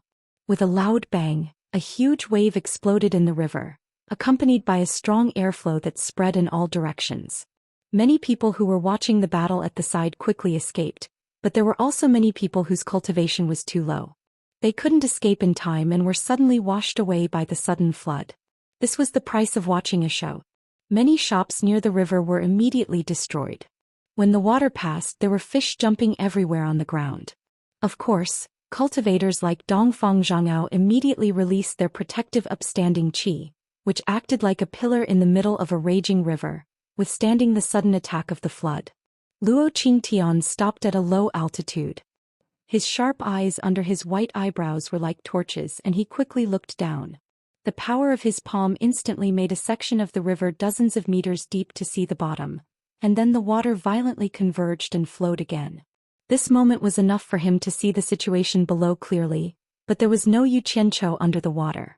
No one knew where he was hiding. After waiting for a while, Yu Qianqiu still didn't come out. Several people who stayed on the shore suddenly showed some suspicious expressions. Yu Qianqiu chose to fight in the river. Could it be that he was good at swimming and had already prepared to escape? Only Ziyi looked at the river calmly. She didn't believe that Elder Bai's disciple would be so useless that he would run away in fear before suffering a loss. Luo Qingtian, who was low in the air, seemed to be impatient. He suddenly descended and stepped on the water. He released his divine sense and went deep into the river to check around. His action of descending to the river was probably to lure Yu Qianqiu out. In fact, when Yu Qianqiu saw the incoming palm, he knew that he couldn't resist it with his cultivation, so he simply dived into the river and used the water spell to quickly escape far away to avoid the disaster. This was why he chose to fight on the river. With this big river as his backing, he who had cultivated the water arts could quickly escape in the water at any time. This was a method he had comprehended in the 1,000-mile lake. Who could be faster than him in the water? It was truly one of the best methods for escaping for his life. But escaping was escaping, not escaping. After the power of the palm, he quickly escaped back. Luo Qingtian's divine sense went back and forth on him a few times, but he couldn't find him. It could be seen that the mystery of the water spell had already made him one with the river water. It would be difficult for Luo Qingtian to find him with his current cultivation. The people on the river continued to look for him. Yu Qianqiu, who was under the river, was frowning and thinking. It was too dangerous to go out and fight, and it was too dangerous to escape. If he was beaten as soon as he showed up, how could he survive in the cultivation world in the future? Suddenly, he frowned and his eyes lit up. He remembered what Healy said. Healy said that the black fire could burn people's mind and destroy their divine sense. Why not give it a try? Luo Qingtian's divine sense swept back and forth at the bottom of the river. He didn't even let go of the corners of the river, fearing that Yu Qianqiu was hiding somewhere. Yu Qianqiu quietly stretched out 2 fingers, and a black light the size of an egg appeared on his fingertips. He pointed at the divine sense that was sweeping over, on the shore. The scattered people gradually approached again. Most of them suspected that Yu Qianqiu had escaped. After a long time, even Ziyi started to lose confidence. However, at that moment, Luo Qingtian, who was standing on the surface of the water, suddenly raised his head and let out a painful groan. He staggered on the surface of the water and lost control of himself. Half of his body sank into the water. Seeing that the black fire could really hurt people's divine sense, Yu Qianqiu, who was under the water, was overjoyed. He took advantage of the moment when Luo Qingtian was absent-minded and once again seized the opportunity to attack without hesitation. Suddenly, there was a shocking change on the surface of the river. The water surface set off a wave of air, and the river water quickly spiraled up, completely engulfing Luo Qingtian. A water dragon that was dozens of meters wide and nearly 100 meters long instantly formed on the surface of the river. Just as everyone was shocked, the huge water dragon suddenly refracted the dazzling sunlight and looked crystal clear. It stood in the river and instantly stopped moving. Frozen. Many people exclaimed. After everyone reacted, they found that the water dragon really froze into ice in an instant, and it was showing a dense chill under the sun. The river is also frozen. Exclamations sounded again. Everyone looked together and saw that the river, which was 100 meters wide and 200 to 300 meters long, was full of white frost, and the chill was against the ice dragon. Look, Yu Qianqiu is up there. One person screamed and pointed. Everyone looked over and saw Yu Qianqiu standing proudly on the top of the 100 meters high ice dragon with his hands behind his back. The sunlight refracted from the top of the dragon, and he looked quite imposing. Dongfang Chang'ao and Qiu Wuyun were shocked. It was incredible that someone could instantly cast a spell to form such a large piece of ice. The masters of the 4 major families as well as the 6 elders floating in the air across the river, all looked at Yu Qianzhou and secretly thought that he was indeed the disciple of the great ancestor. Ziyi's eyes lit up. Senior Bai's disciple did not let her down. Those who knew who Yu Qianzhou's master thought that such a mysterious spell must have been taught by Changchun, but they didn't know that it was created by Yu Qianzhou. Of course, Bai Changchun's guidance was also indispensable. Sect leader. A group of Daoist sect disciples cried out in sorrow and rushed under the ice throne. At this moment Luo Qingtian's voice suddenly spread from under the ice throne and he shouted, "Get out of my way. This is a personal grudge between me and Yu Qianzhou. How can a mere ice trap me?" Chapter 362. Several figures stopped upon hearing the voice and stayed on the ice surface. Luo Qingtian's voice came from the ice again. "Step back." The Daoist sect disciples didn't dare to hesitate anymore and quickly returned to the shore. Yu Qianzhou looked at the ice thrown below from the top of the ice dragon. He knew that it was difficult to trap an expert with such cultivation, but he could step on the Daoist sect leader today. Even if he lost later, it would be a glorious defeat. The eyes of the spectators on both sides of the river were also focused on the place where Luo Qingtian was trapped. Ah! A dull sound came from below the ice dragon, followed by a creaking sound. Cracks began to appear on the ice thrown below, destroying the beauty of the entire ice dragon. The cracks began to spread to the body of the ice dragon. Bang! There was a loud noise and the entire ice surface and both sides of the river trembled. The base of the ice dragon exploded instantly and a figure shot out from below. The power of this explosion was extremely great. In order to escape, Luo Qingtian resisted the heavy pressure and used all his cultivation to make the explosion. The power could be imagined. Huge ice pieces shot out in all directions, and the onlookers on both sides of the river suddenly scattered. Those with low cultivation were already scared to the point that their faces turned pale. Under such power, not to mention the people, even the houses on both sides would be destroyed in an instant. At this moment, Dongfeng Chang'ao and Qiu Wen tacitly flashed and stood by the riverside. At the same time they pushed out their palms with great cultivation. A strong airflow rolled out and instantly pushed countless huge ice pieces to the river surface, saving many people and shops here. After this action the two of them looked at each other. It was not that they really had a tacit understanding, but on this Hat Island, there were 2 shops and disciples at the same time, so they naturally had to protect them. On the other side of the river the Wu family would take action. The surface of the frozen river was full of holes because of the exploding ice cubes. Under the ice throne, there was an ice pit at the place where Luo Qingtian escaped. After the huge ice dragon lost its base, it was about to collapse. Who knew that the bottom of the ice dragon just happened to correspond to the ice pit and was stuck there? Surprisingly, it was still standing on the ice river. However, the ice dragon was already shorter and its body was covered in cracks. It could collapse at any time. Luo Qingtian stood on the ice surface dozens of meters away and looked up. His white eyebrows trembled as he laughed wildly. "What a great Yu Qianzhou! You really live up to your reputation. How many years has it been since I took over the exalted Immortal sect? This is the first time someone has forced me into such a sorry state. This old man has finally seen the world today. My son dying in your hands is not an injustice." It had been a long time since he had a free fight. Who would have thought that he would be able to have a good fight with a junior today? "Yu Qianzhou, do you still dare to fight?" The voice spread out in all directions. "There's something wrong with this old thing's brain. He's speaking incoherently. You're the one at a disadvantage. I should be the one asking this question." Yu Qianzhou stood on the shorter ice dragon and spat out 2 words in a sonorous voice. "I'll accompany you. As the saying goes, the livelier a place is, the more attractive it is.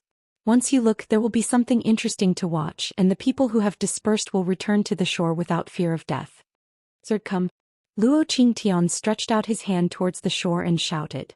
The guard who was carrying his sword on the shore immediately held the sword with both hands. Luo Qingtian formed a claw with his hand, and with a clang the sword was unsheathed and quickly shot into his hand. Qiu Wen glanced at Dongfeng Chang'ao beside him and said, "The sword of the exalted Immortal sect masters is a high-grade offensive Dharma treasure. If Luo Qingtian pulls out the sword, I'm afraid Yu Qianzhou will be in danger." Dongfeng Chang'ao looked straight ahead and said, "You and Yu Qianzhou call each other brothers. If you help, I promise I won't say anything. Although one of them was a righteous and the other a demonic, they often met on different occasions and did not get along well with each other. Qiu Weiyuan rolled his eyes and stopped talking. He was too lazy to find trouble for himself. Luo Qingtian's sharp eyes under his white eyebrows glanced at the clear sword body with pity. Instantly, he became full of battle intent and laughed loudly. I thought it was enough to deal with a junior empty-handed. I didn't expect you, Yu Qianzhou, to have cultivated such a mysterious spell that you can actually force me to pull out this sword. The ice dragon under Yu Qianzhou's feet was not evenly distributed and there were more and more cracks. It could fall at any time, but Luo Qingtian always had endless things to say. Yu Qianzhou said angrily, "Old man, you talk too much nonsense. Are you going to fight or not? If not, I'm going back to sleep." Luo Qingtian was speechless and stunned. This was the first time someone dared to talk to him, the exalted immortal sect master, like this. Despite Luo Qingtian's noble status, many people in the crowd couldn't help but laugh out loud. Dongfang Chang'ao and Qiu Weiyun looked at each other with a strange expression. The four family heads of the four major families were full of admiration. On Ziyi's pretty face there was already a sweet smile. She was looking at the man on top of the ice dragon with admiration. Luo Qingtian was immediately angered by this sentence. He shouted, "Ignorant junior, how dare you!" The long sword in his hand slashed out a sword energy. As the sword edge slashed out, it formed a crescent silver-white cold light and shot out quickly. Bang! Ice shards splashed everywhere. The sword energy directly cut the ice dragon in half, and the upper half fell down. Yu Qianzhou waved his sleeves and threw out a green flying sword. He flipped over and jumped up from the ice dragon, landing on the flying sword. As soon as his feet landed, there was a whistling sound and a sharp sword energy rushed towards him. At the same time, the ice dragon that was cut in half finally collapsed. Yu Qianzhou rode his sword and dodged quickly. The sword energy brushed past him, stirring up a strong wind, and flew into the sky. Luo Qingtian's face was gloomy. The sword in his hand slashed dozens of times, and the sword energy immediately formed a sword net that covered the sky. The people who were worried about Yu Qianzhou changed their expressions. Ziyi had a piece of purple-black bamboo in her hand. She was ready to teleport to help at any time. Yu Qianzhou squinted his eyes. The distance was too close and it was too difficult to get through the gaps in the sword net. Moreover, the sword net was too wide. With his speed, it would be equally difficult to escape. He thought for a moment, then turned around and rode his sword straight into the sky. The sword energy that formed a net chased after him. In the blink of an eye, after a few hundred meters, Yu Qianzhou flew backward and successfully passed through the expanding sword energy net. How could he always be suppressed by others and not fight back? If he didn't make a name for himself today, then when would he fight? Yu Qianzhou's eyes were cold.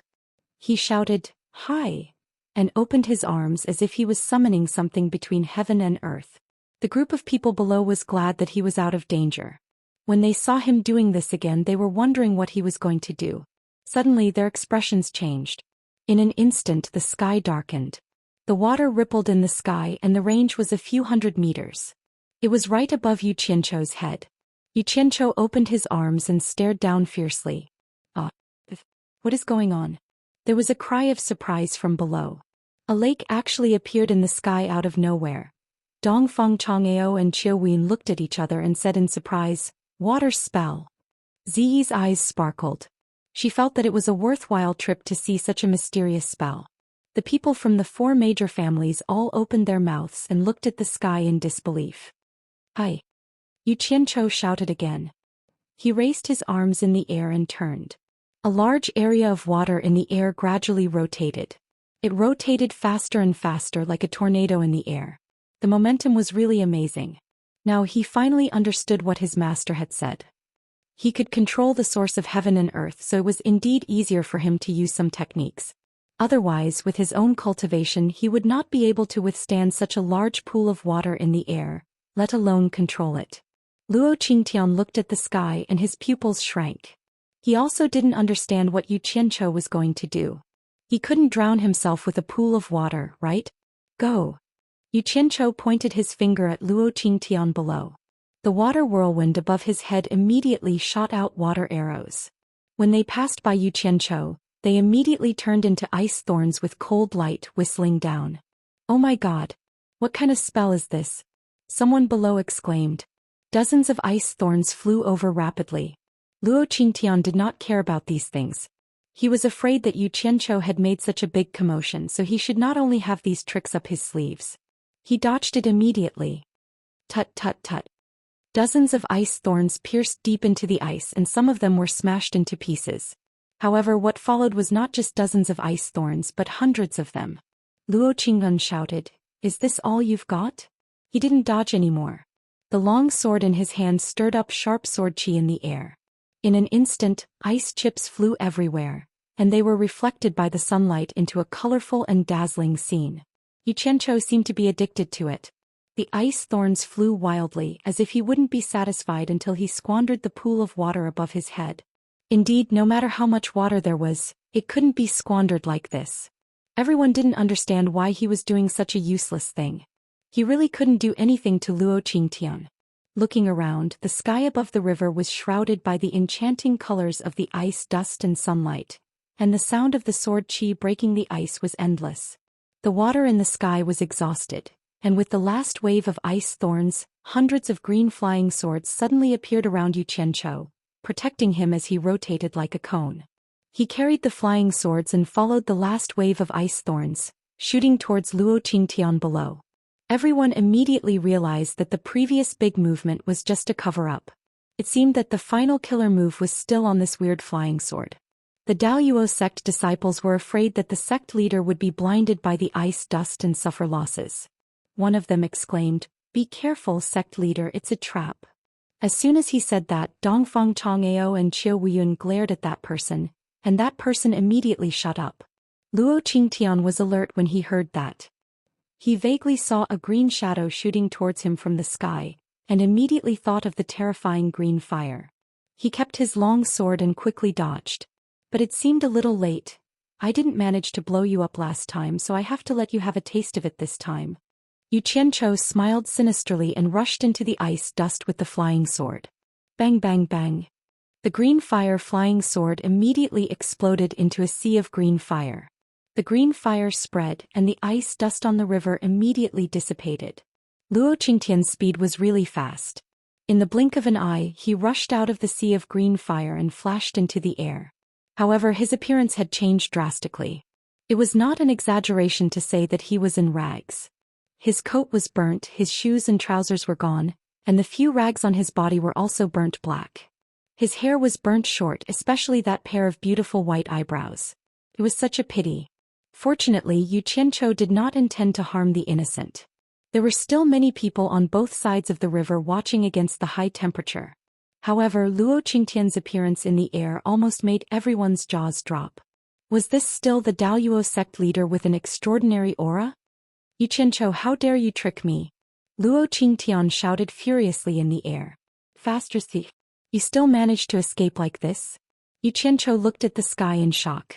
Fortunately, he still had a backup plan, so there was still a way out. The sea of fire quickly converged into his body. Without saying anything, he turned around and dove into the melted river. This was his backup plan to save his life. He did not understand why Luo Qingtian could escape from the sea of fire unscathed. It was because he did not hear it when he dove down.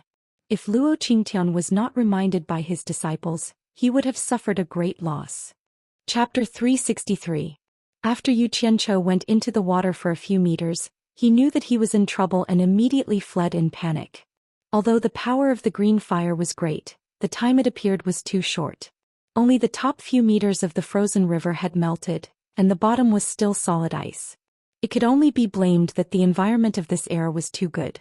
There was no pollution and the water was as clean as anything. It could be seen clearly at the depth of a few meters.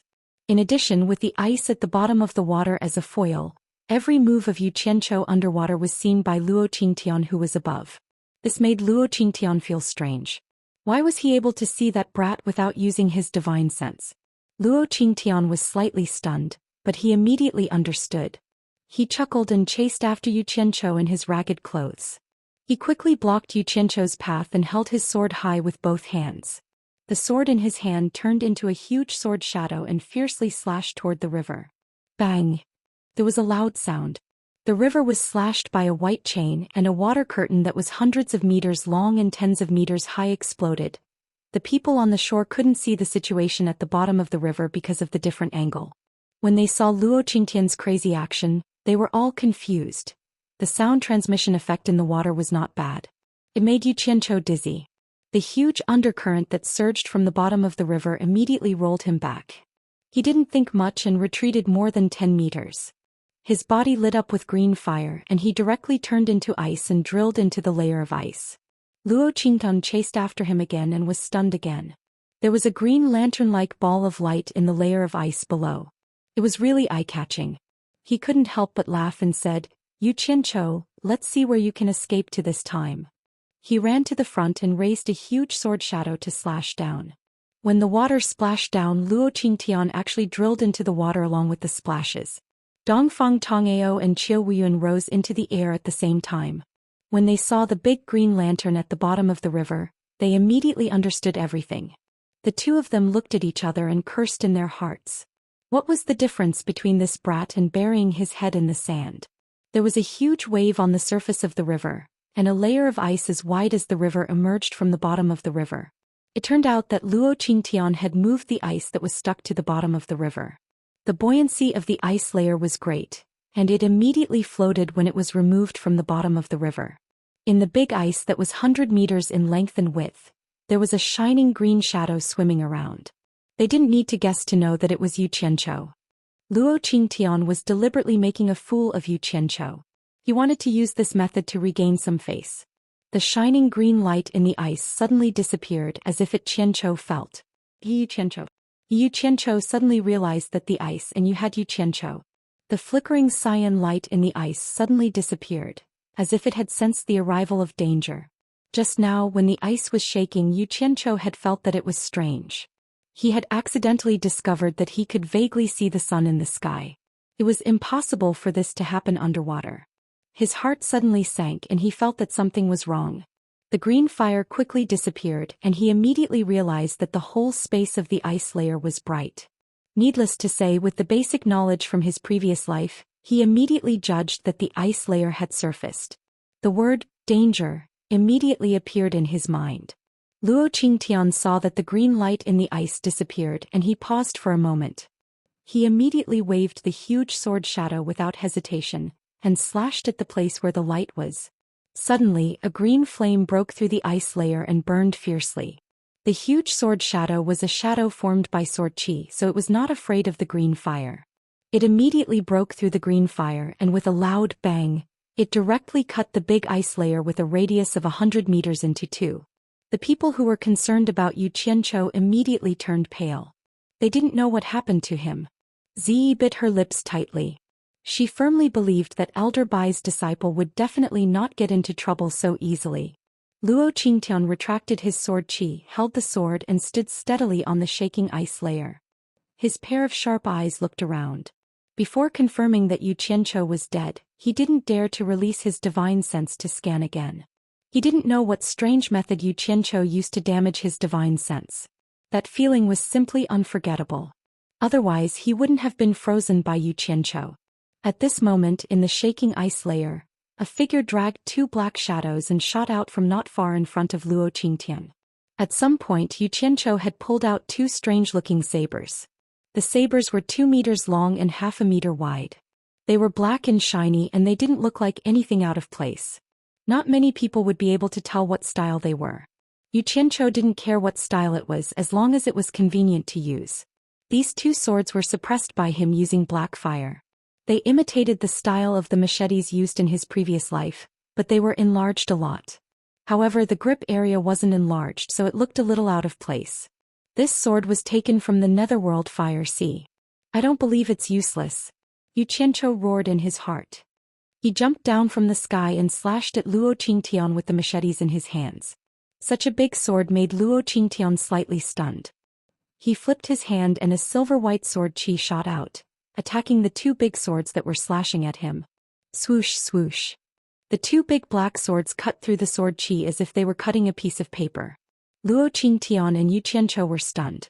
The former was shocked, and the latter didn't know that the black fire swords could cut through the sword qi. According to common sense, if it could block the sword chi of a master without being damaged, it was already a good treasure. They had never seen such a situation before. In fact, Yu Qianzhou didn't know how powerful the black fire was.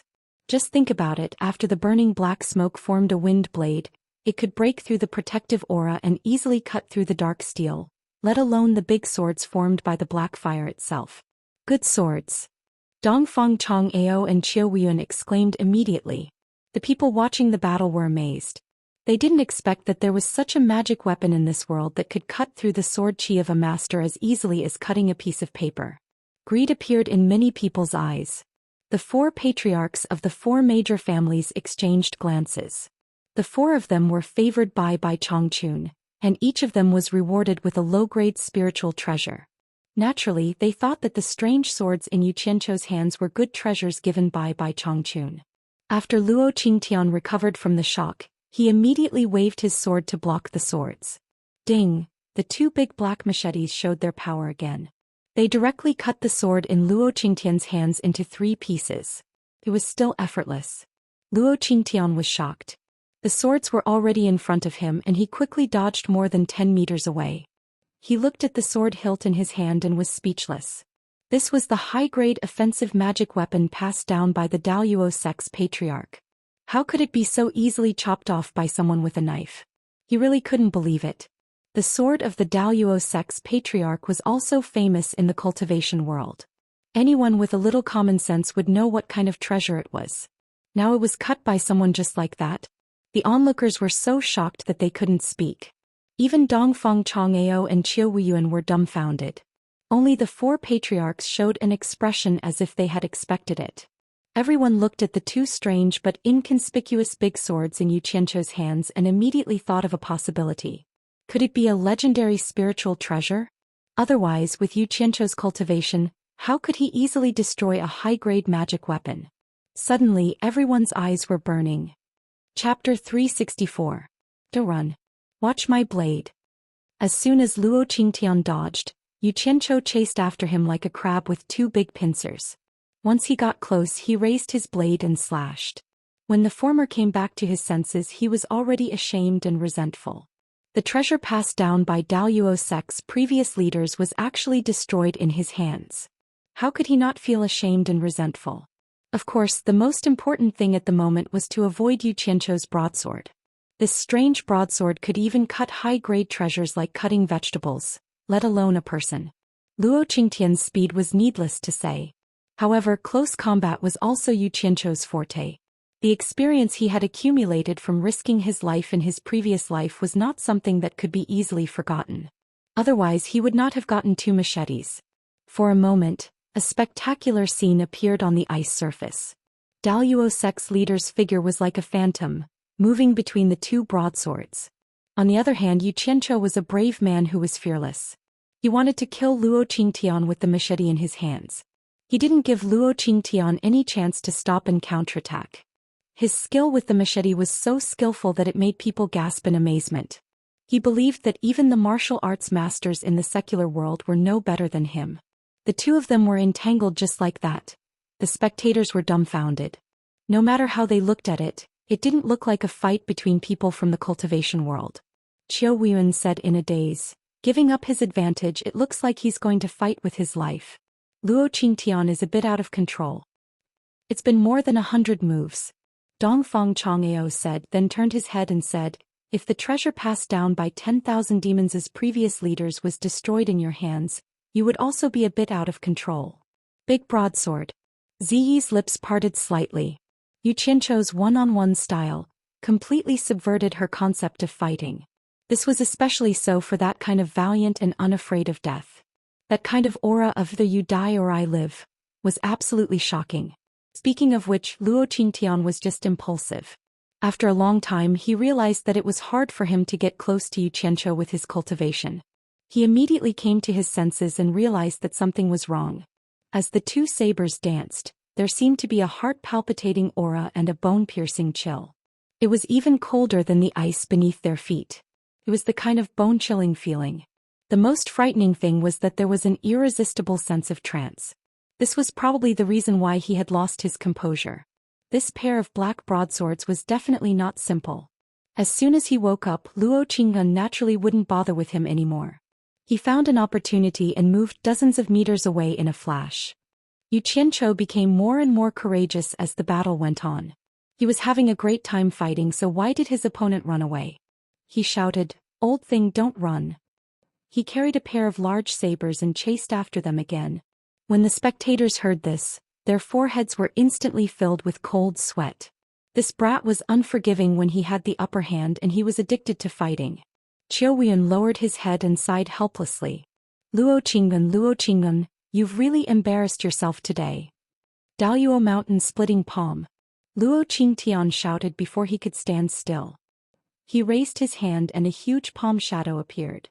Faster, thief! Yu Qianzhou screamed and quickly stopped. If he was hit by this palm, his life would be in danger.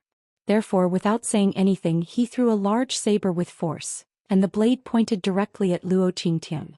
When Luo Qingtian saw that his opponent actually abandoned the treasure to protect himself, a flash of joy appeared on his face. The Daoist sect leader's inheritance treasure was destroyed in his hands.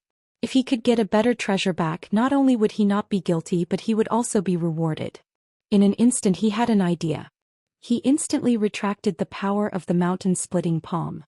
His body moved to the side to avoid the blade, and he easily grabbed the handle of the saber.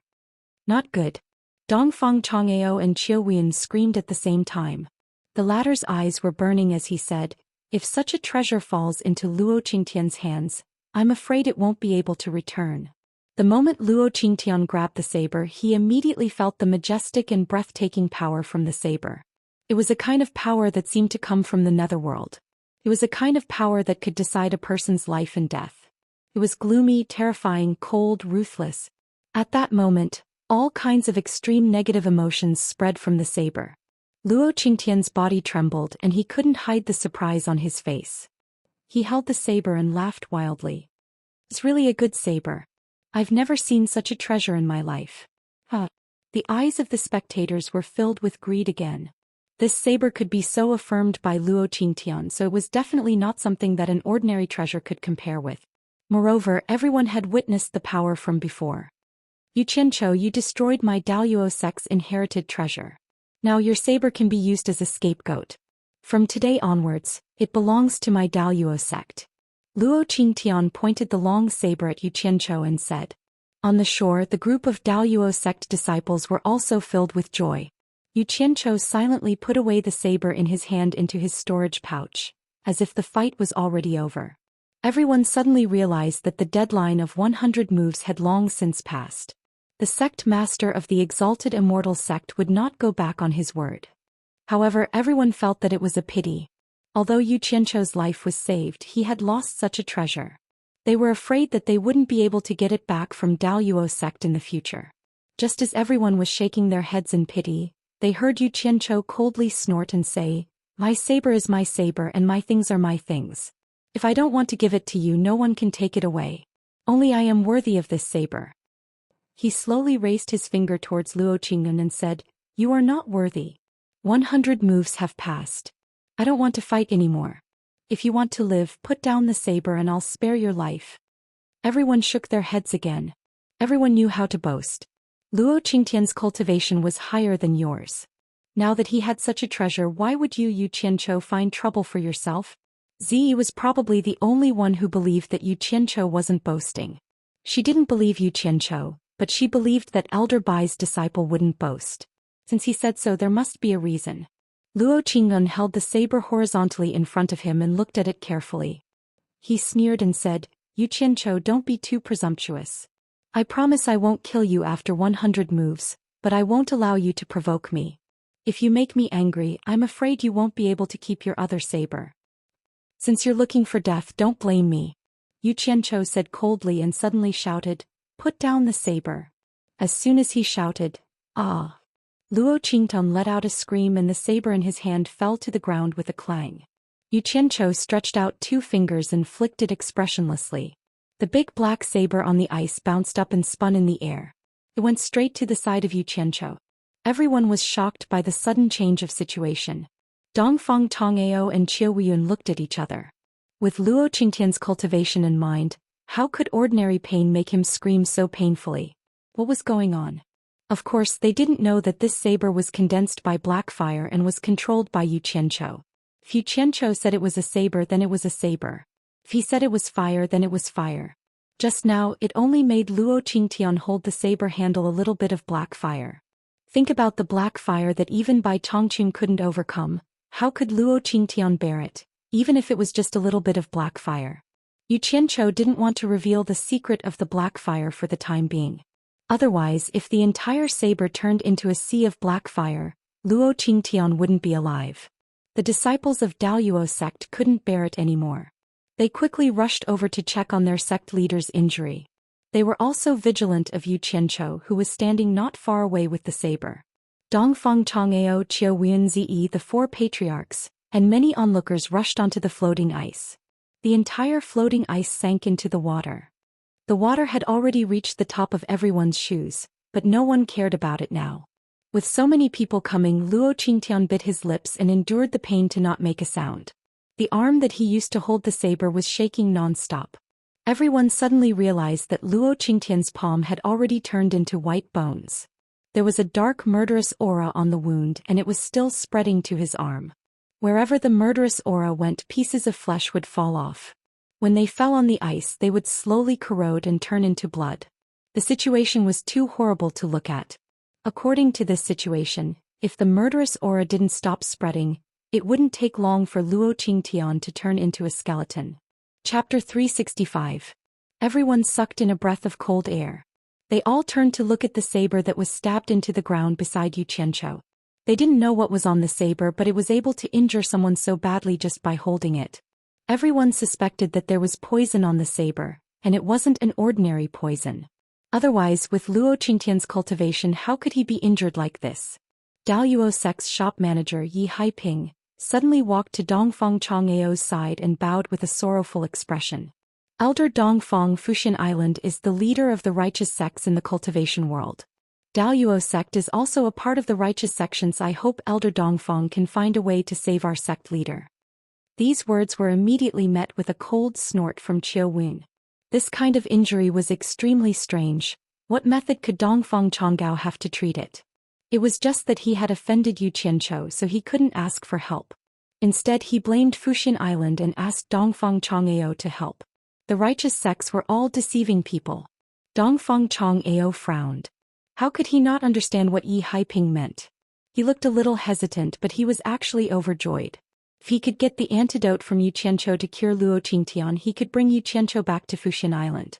Daoist sect would owe him a favor, and the sect would praise him for doing it properly. With this consideration, he turned to Yu Qianqiu and said, Yu Qianqiu, sect leader Luo said that after 100 moves, the grudge between you and Daoist sect will be over. You don't have to worry about it anymore. If you have the antidote, why don't you take it out now and end this as soon as possible? Yu Qianqiu looked at Elder Dongfang, who used to be in the sect, and shook his head. Elder Dongfang, I don't have the antidote and I don't need it. This isn't poison. It's just the killing intent on the saber. The injured can't be cured. Killing intent? Everyone was shocked and looked at the saber. It had a strange black luster, but they couldn't see anything strange about it. When Yu Qianqiu saw that the group didn't believe him, he flicked his finger on the blade. With a wung-wung sound, the big black blade immediately emitted a faint black mist. Those who were close to it shivered, feeling a chill that seeped into their bones. One by one they retreated, especially afraid of being touched by the black mist. Nice blade. Qiu Weiyuan couldn't help but exclaim. Dongfang Chang'ao looked at the saber from top to bottom in disbelief. Although the saber was vicious, it was a good treasure. The greed in everyone's eyes was faintly discernible and difficult to conceal. Yu Qianqiu swept a cold glance over and snorted. Those who have designs on my saber, listen up. This saber is stuck here. If you have the ability, take it. Yu Qianqiu will not say a word. Is there such a good thing? The group of people was suddenly eager to try, but no one dared to step forward. After all, Luo Qingtian was already in such a state with his cultivation. Sect leader. A group of Daoist sect disciples suddenly exclaimed. Everyone's attention immediately shifted from the saber to Luo Qingtian's body. They saw that his injured arm was gone, and an arm that was almost completely corroded into bones was lying on the ground. The bones were also slowly rotting in the wind. This Luo Qingtian was really cruel to himself. When he heard that there was no cure, in order to save his life, he actually took action himself and used his left hand to remove his right arm. However, this was still a good way to save his life. Although he lost an arm, his life was at least saved. Yu Qianzhou raised his eyebrows slightly. In fact, it wasn't that he couldn't save Luo Qingtian. He could completely absorb the killing intent, but he wouldn't do that. His thought was that since they were opponents, they should have the awareness of being opponents. It was a bit ridiculous to expect an opponent to save an opponent. How could there be such a good thing all the time unless the opponent had some ulterior motives? This was the reality that both the winner and the loser had to face. There was no such thing as logic. Luo Qingtian was indeed a character, at least in front of everyone. After he stood up with the help of the inner sect disciples, he stared at Yu Qianzhou with a pale face and said, "From today onwards, the grievances between me and Daoist sect and Yu Qianzhou will be written off." He was indeed qualified to say such words on behalf of Daoist sect. After he finished speaking, he was helped away by the disciples. However, everyone could clearly see the resentment in those disciples' eyes as they looked at Yu Qianzhou before they left. Yu Qianzhou snorted coldly. He was even more determined to settle the score with Daoist sect. He would not show any mercy.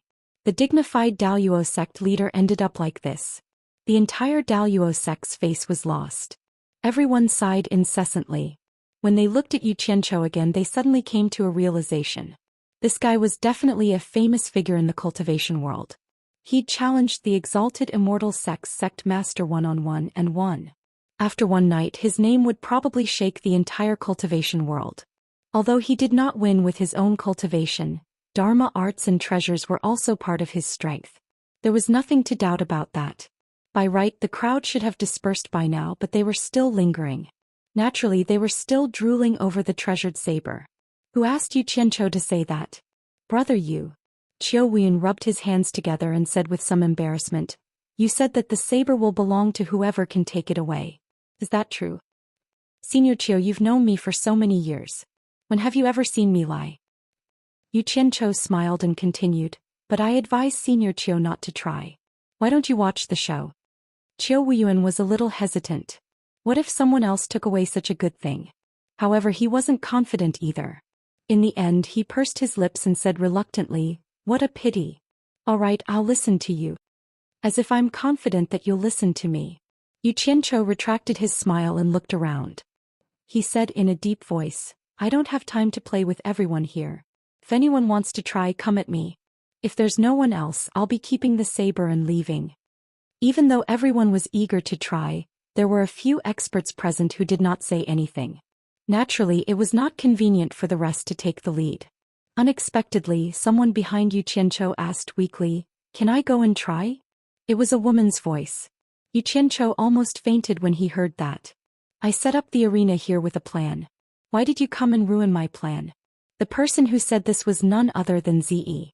She was also excited to see such a treasure. However, how could Yu Qianzhou let her try? He was afraid that she would take it away the moment she took it. He didn't dare to hurt her. "Others can, but not you." Yu Qianzhou rejected her straightforwardly. This time, Zi couldn't take it anymore. She turned to face him and asked coldly, "Why can others but not me?" "It's fine if you're stubborn, but why did you come out and ruin my plans?" Yu Qianzhou couldn't get angry at her. He kicked the back of the saber and the saber tilted. He grabbed the handle and pulled it out.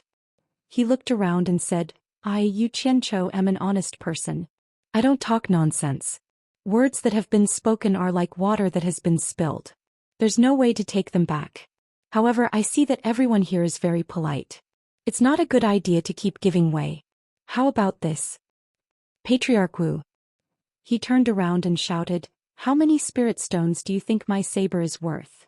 Wuxia came closer and said in surprise, What do you want to do? Do you want to sell the saber? Don't think too much. If I auction this saber, what do you think the starting price will be?" Yu Qianzhou smiled. Hearing this, many people's eyes lit up. They had the same doubts as Wuxia. Wuxia looked at him suspiciously and said in a deep voice, "If you auction it, the origin, name, material, power, and whether it can be used repeatedly are all factors that determine the price." Yu Qianzhou looked at the crowd and said with a smile, It's said that someone brought this saber out from the Eastern Holy Land.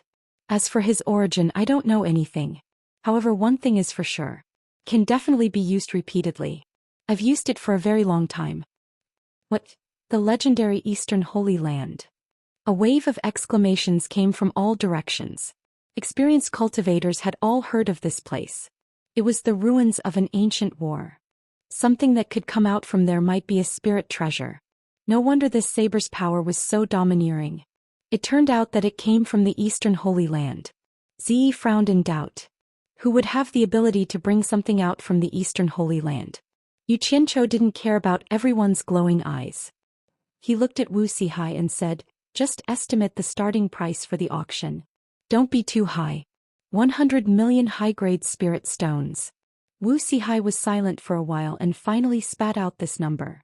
"That's too high," Xianxia said in a clear voice. "I, Xianxia, am a man of my word. I said that whoever can draw this saber will have this saber. I won't go back on my word. However, it seems that everyone has a lot of scruples. I'm afraid that those who don't have the ability will lose their lives in vain. Here I, Xianxia, solemnly declare to the entire cultivation world that in 3 days, I will be holding a saber drawing conference on Hat Island. In order to prevent people with bad intentions from causing trouble, those who draw the saber must pay 10 million high-grade spirit stones in advance. The time limit is 15 minutes. Of course, those who have more money can try again as long as they pay." Chapter 366. What if it's really taken away by 10 million high-grade spirit stones? Are you really willing to let someone take away such a treasure? Someone in the crowd shouted. Xianxia pointed at the knee-deep river and laughed heartily. "This floating ice can't bear the burden anymore. Let's talk about it after we get ashore." He kept the saber and rode his flying sword to the shore first. The group of people was too engrossed in the treasure and didn't care about what was happening under their feet. After Xianxia reminded them, they all went ashore. When almost everyone was there, Xianxia pointed at the person who spoke earlier and said, "I won't hide it from you. Xianxia will say anything. I've never lied since I was young. It's innate and can't be changed. If someone really took away the saber with 10 million high-grade spirit stones, not only will I not regret it, but I will also congratulate him. Today I'll leave this statement here. Everyone can be a witness. The time limit is 15 minutes. Isn't the time too short?" Someone asked again. However, those who asked this question were basically people who could afford 10 million. Xianxia explained enthusiastically, "It won't do if there's no time limit. If someone takes a few days to draw the saber, what will happen to the people behind them?" Many people laughed secretly. Seemed like some people really had this thought. 10 million per person, isn't it a little expensive? Another person asked. It's not expensive at all." Xianxia waved his hand and said, "Just now clan head Wu estimated it at 100 million. Everyone heard it. Wu clan has a foothold in the cultivation world because of their reputation. I believe everyone won't doubt it. If I, Xianxia, am really greedy, I won't set the price at 10 million. I'll directly set it at 100 million. Originally, I didn't want to charge a single spirit stone for this saber drawing conference. But after thinking about it, I can't accept it. If you don't accept it, then everyone in the cultivation world will flock here. Everyone will want to have a try and there will definitely be a big mess. But if you set the price too high, wouldn't you? That would be unfair to those who have the ability but not enough money, so I directly reduced the price of 100 million to 10 million. This way there would be a threshold for more people to participate, and it would also avoid unnecessary trouble." Xianxia, you said that those who can afford to pay can try again. For most people this is not fair enough. If some people fail to pull it out, they won't have a second chance. But those who have money can try again. The person who spoke turned around and asked the crowd, "Everyone, don't you think it's unfair?" Immediately many people joined in and jeered, Yes, it's not fair. Everyone can only try once." The scene became a little chaotic. Without saying a word, Xianxia took out the machete from his storage pouch. The machete immediately emitted a breathtaking aura. It was as if the entire machete was possessed by a demon from the netherworld. Under the sun, there was not even the slightest bit of reflection. Those who were near the machete shuddered and retreated. The scene quietened down and everyone's eyes focused on the machete. Although the machete did not look like much, its power was unquestionable. It was definitely a good treasure. Xianxia did not say anything. He held the machete horizontally and let everyone admire it. Peeping at other people's treasures was also a taboo in the cultivation world. But now the owner of the treasure was so generous, so everyone naturally would not miss the opportunity to carefully examine it. However, some people were restless. They could not get enough of looking at it with their eyes. They actually released their divine senses to check, hoping to peep at the mysteries within. This time it was lively. Immediately, more than a dozen screams came from the crowd. The dozen people held their heads with their hands and lay on the ground, wailing. The others immediately became vigilant, not knowing what was happening. Xianxia threw the machete in the air. The machete fell and went straight into the ground beside him. He held the handle with one hand and sneered, "I forgot to remind everyone that this machete is extremely powerful. I don't think any Dharma treasure below the level of a numinous treasure can withstand its sharpness. However, it also has another effect. It can hurt people's divine senses. Sect leader Luo had suffered from it before. I believe these dozen people have used their divine senses to check this treasure just now, right?" So that was the case. Everyone relaxed their vigilance. No one cared about the dozen people who were still groaning in pain. Their eyes focused on the machete again, and their greed could not be concealed. They did not expect this machete to be so magical. It could actually hurt people's divine senses. It was really an amazing treasure. No wonder Luo Qingtian suddenly let out a scream for no reason. It turned out that his divine senses had been hurt by this treasure. Dongfang Chang'ao and Qiu Wuyun also found it a little difficult to move their eyes away from the machete. What that friend said just now is right. The previous method seems to be a little unfair. How about this? The price and time limit for drawing the machete remain the same. Each person can only do it once. However, there are many rogue cultivators in the cultivation world. They do not belong to any sect. Compared to those who have sects, they are the most disadvantaged. In order to reflect absolute fairness, each sect or family can only send one person to draw the machete. It's still the same saying. The machete belongs to whoever can draw it. What do you think? Xianxia asked. This was good for most people, but for those big sects it was a loss. Which sect didn't want to get their hands on such a treasure? However, everyone saw the power of this machete. Even Luo Qingtian could not resist it. Which sect could guarantee that they could draw it? The big sects had a lot of money and experts. They definitely wanted to try a few more times. Xianxia's words were considered fair, but no one dared to agree. Most people looked at Dongfang Chang'ao and Qiu Wuyun. And these two people also glanced at the crowd with burning eyes. Because of fairness, the atmosphere was a little gloomy. After waiting for a while, no one said anything. Xianxia walked to Dongfang Chang'ao and Qiu Wuyun and bowed. He smiled bitterly and said, "Seniors, please take the lead and say something. Elder Qiu, you know how I am. I always mean what I say." At the beginning, everyone felt that the rules were unfair. I had no choice but to change the rules. But now no one said anything. I am really in a dilemma. Seniors, please say something for me. Hehe. Qiu Wuyun sneered and glanced at the crowd. Brother Yu, I have known you for many years. You are indeed a man of your words. The treasure is yours. You have also set the rules. No one has the right to change the rules. Do what you should and don't allow others to criticize you. If anyone is dissatisfied with your strength, I will be the first one who can't stand it. Whoever is dissatisfied, come at me. I, Qiu Wuyun, agree with the original rules and object to the new rules. Dongfang Chang'ao nodded slightly and said, the rules of fairness should be reflected on everyone, not just the sections. There are big and small sects, and there are also different numbers of disciples. We can't let the other disciples lose the chance to fight for the treasure because of the suppression of the elders in the sect. I think the original rules are fairer. His words sounded nice. If a disciple of a sect obtained the treasure who could keep it for themselves, they would still have to hand it over to the sect. Moreover, how many disciples could take out 10 million yuan? Among the righteous and demonic sects, one was rude and unyielding, while the other was tactful and more skillful. But their goal was the same, which was to agree with the original rules. Since the two leaders of the righteous and demonic sects had spoken, the others didn't dare to have any objections. In the end, they still followed the original rules. Since no one has any objections, please spread the rules of this saber-drawing meet to the entire cultivation world. Xianxia also hope that this treasure can be obtained by someone capable. Xianxia cupped his hands at the crowd. He casually picked up the huge saber from the ground and stuffed it into his storage bag. Then he patted his butt and left. Seeing how easily he drew the saber, everyone's eyes lit up. Chapter 367. The bridge from Hat Island to the Wu clan had been burned. Although the floating ice on the river was enough to carry Yu Qianqiu and the others, they had to fly over. The crowd dispersed one after another, anxious to report back to the sect what had happened here. Dongfang Chang'ao and Chou Wuyan watched Yu Qianqiu leave.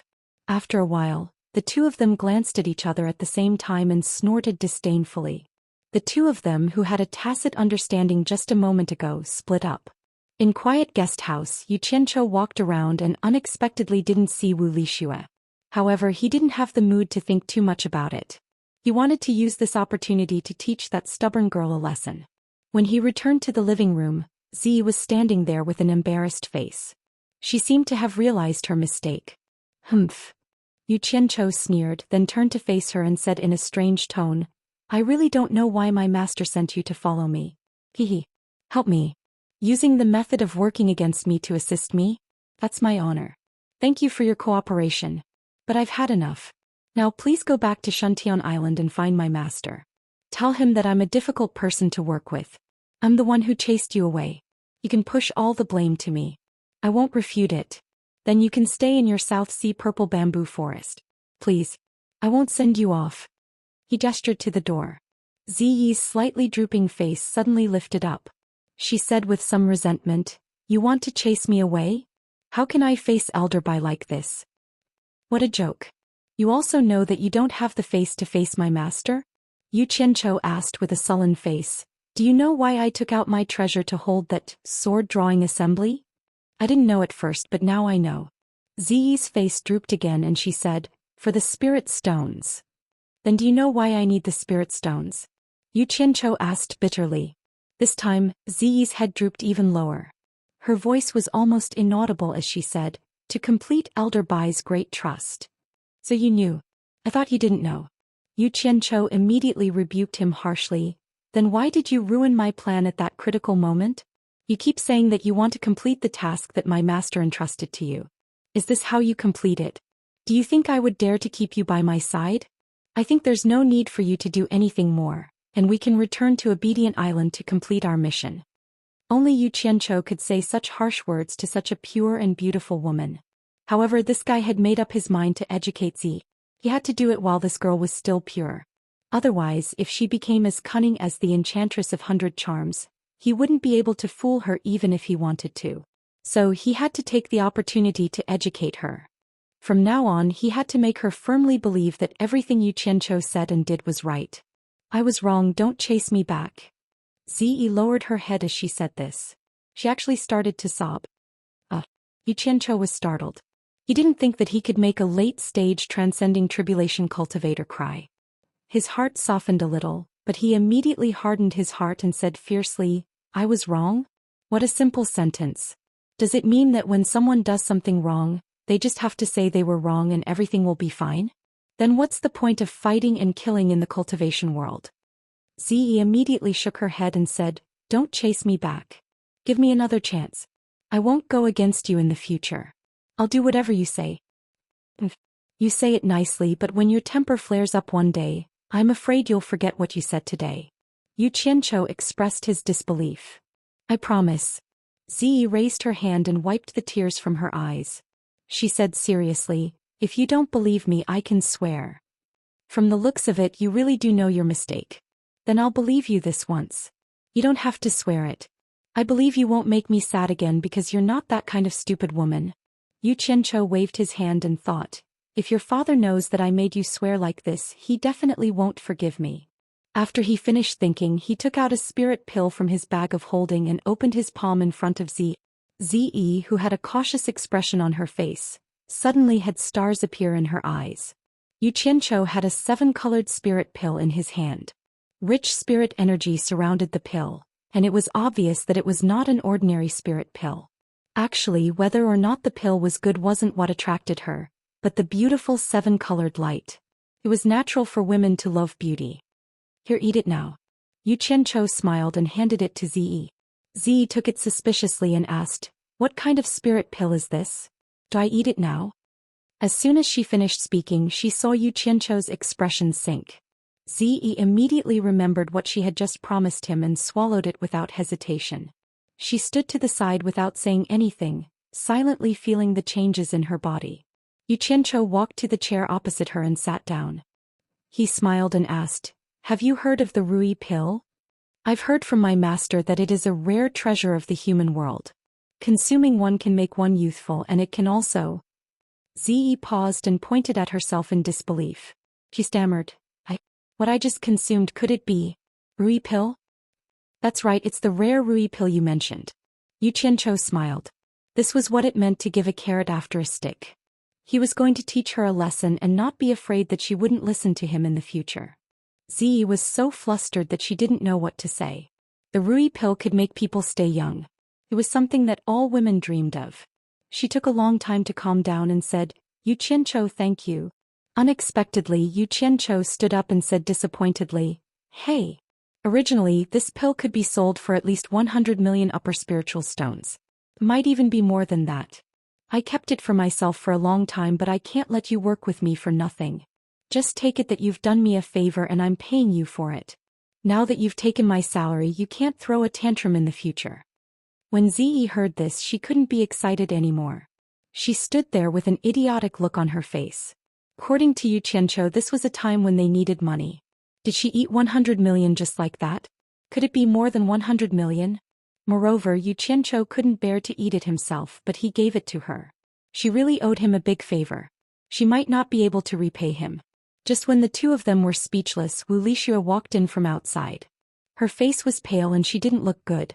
When she saw Yu Qianchou, she actually bowed and said, My grandfather and the others are outside the courtyard. They want to come in and greet you. Yu Qianchou was surprised and said, Shui, what's wrong? Are you feeling unwell? He walked over and wanted to touch her forehead.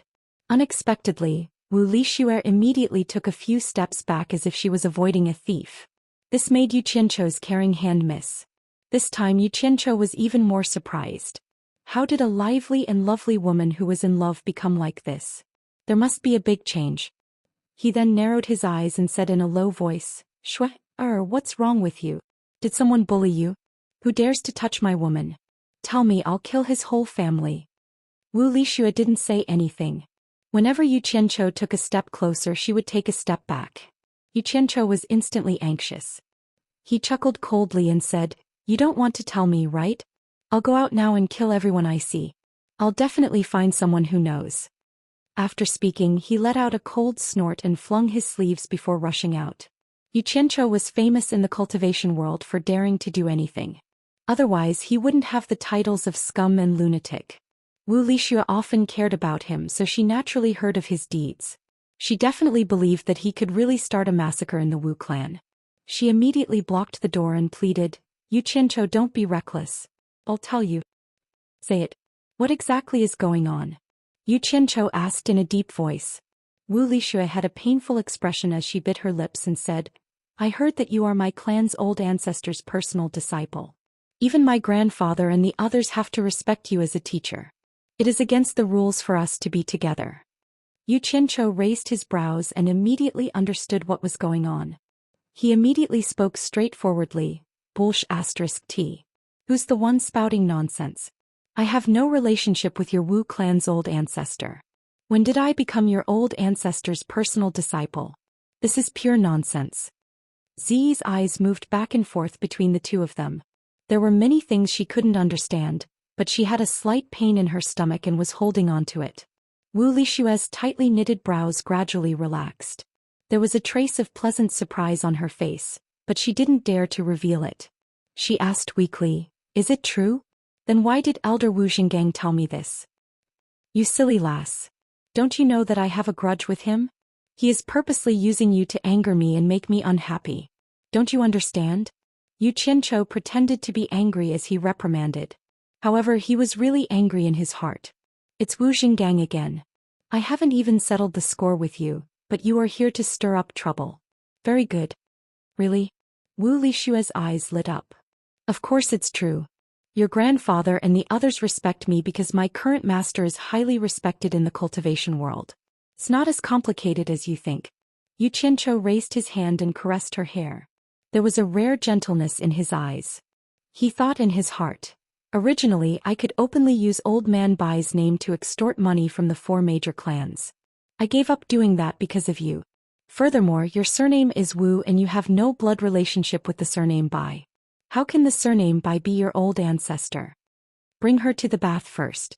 Yu Qianzhou pointed at Zi and pouted to the outside. Also let your grandfather and the others come in. When Wu Lixue saw Zi, he was immediately startled. He exclaimed, Zi, what happened to you?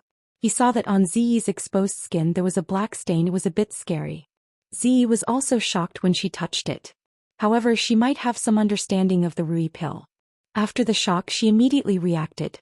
After looking at Yu Qianzhou, she immediately urged Wu Lixue to bring her away. After watching the 2 women leave, Yu Qianzhou thought about making another batch of Rui pill when he had the time. The footsteps outside interrupted his thoughts. He put on a smile and went out to welcome them. The patriarchs of the 4 major clans, the 6 clan elders, and the more important elders of the Wu clan were all here. The greetings between the 2 parties were a little awkward. Now, because of Yu Qianzhou's identity, although they hadn't said it openly, everyone didn't know how to address him. Yu Qianzhou didn't care. He made way and waved his hand. Everyone, if you have something to say, please come in and take a seat. We can talk slowly. The group of people nodded and walked into the hall one after another. Just as everyone entered in a single file, Yu Qianzhou's eyes suddenly flashed with a trace of fierceness. A clump of green flames that had been raised to the extreme suddenly appeared in his hand, and he suddenly shot it at Wu Xinggang, who was passing by. At such a close distance, Wu Xinggang was unprepared. Before he could react, he was enveloped by the raging green flame. Ah! A short scream resounded through the quiet guest house. As the green flame disappeared, Wu Xinggang had already turned into ashes. Yu Qianzhou snorted coldly. No matter what intentions you had when you said those words to Wu Lixue, I will kill you. Whatever intentions you have will be for naught.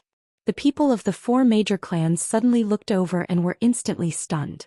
But Yu Qianzhou put on a smiling face as if nothing had happened.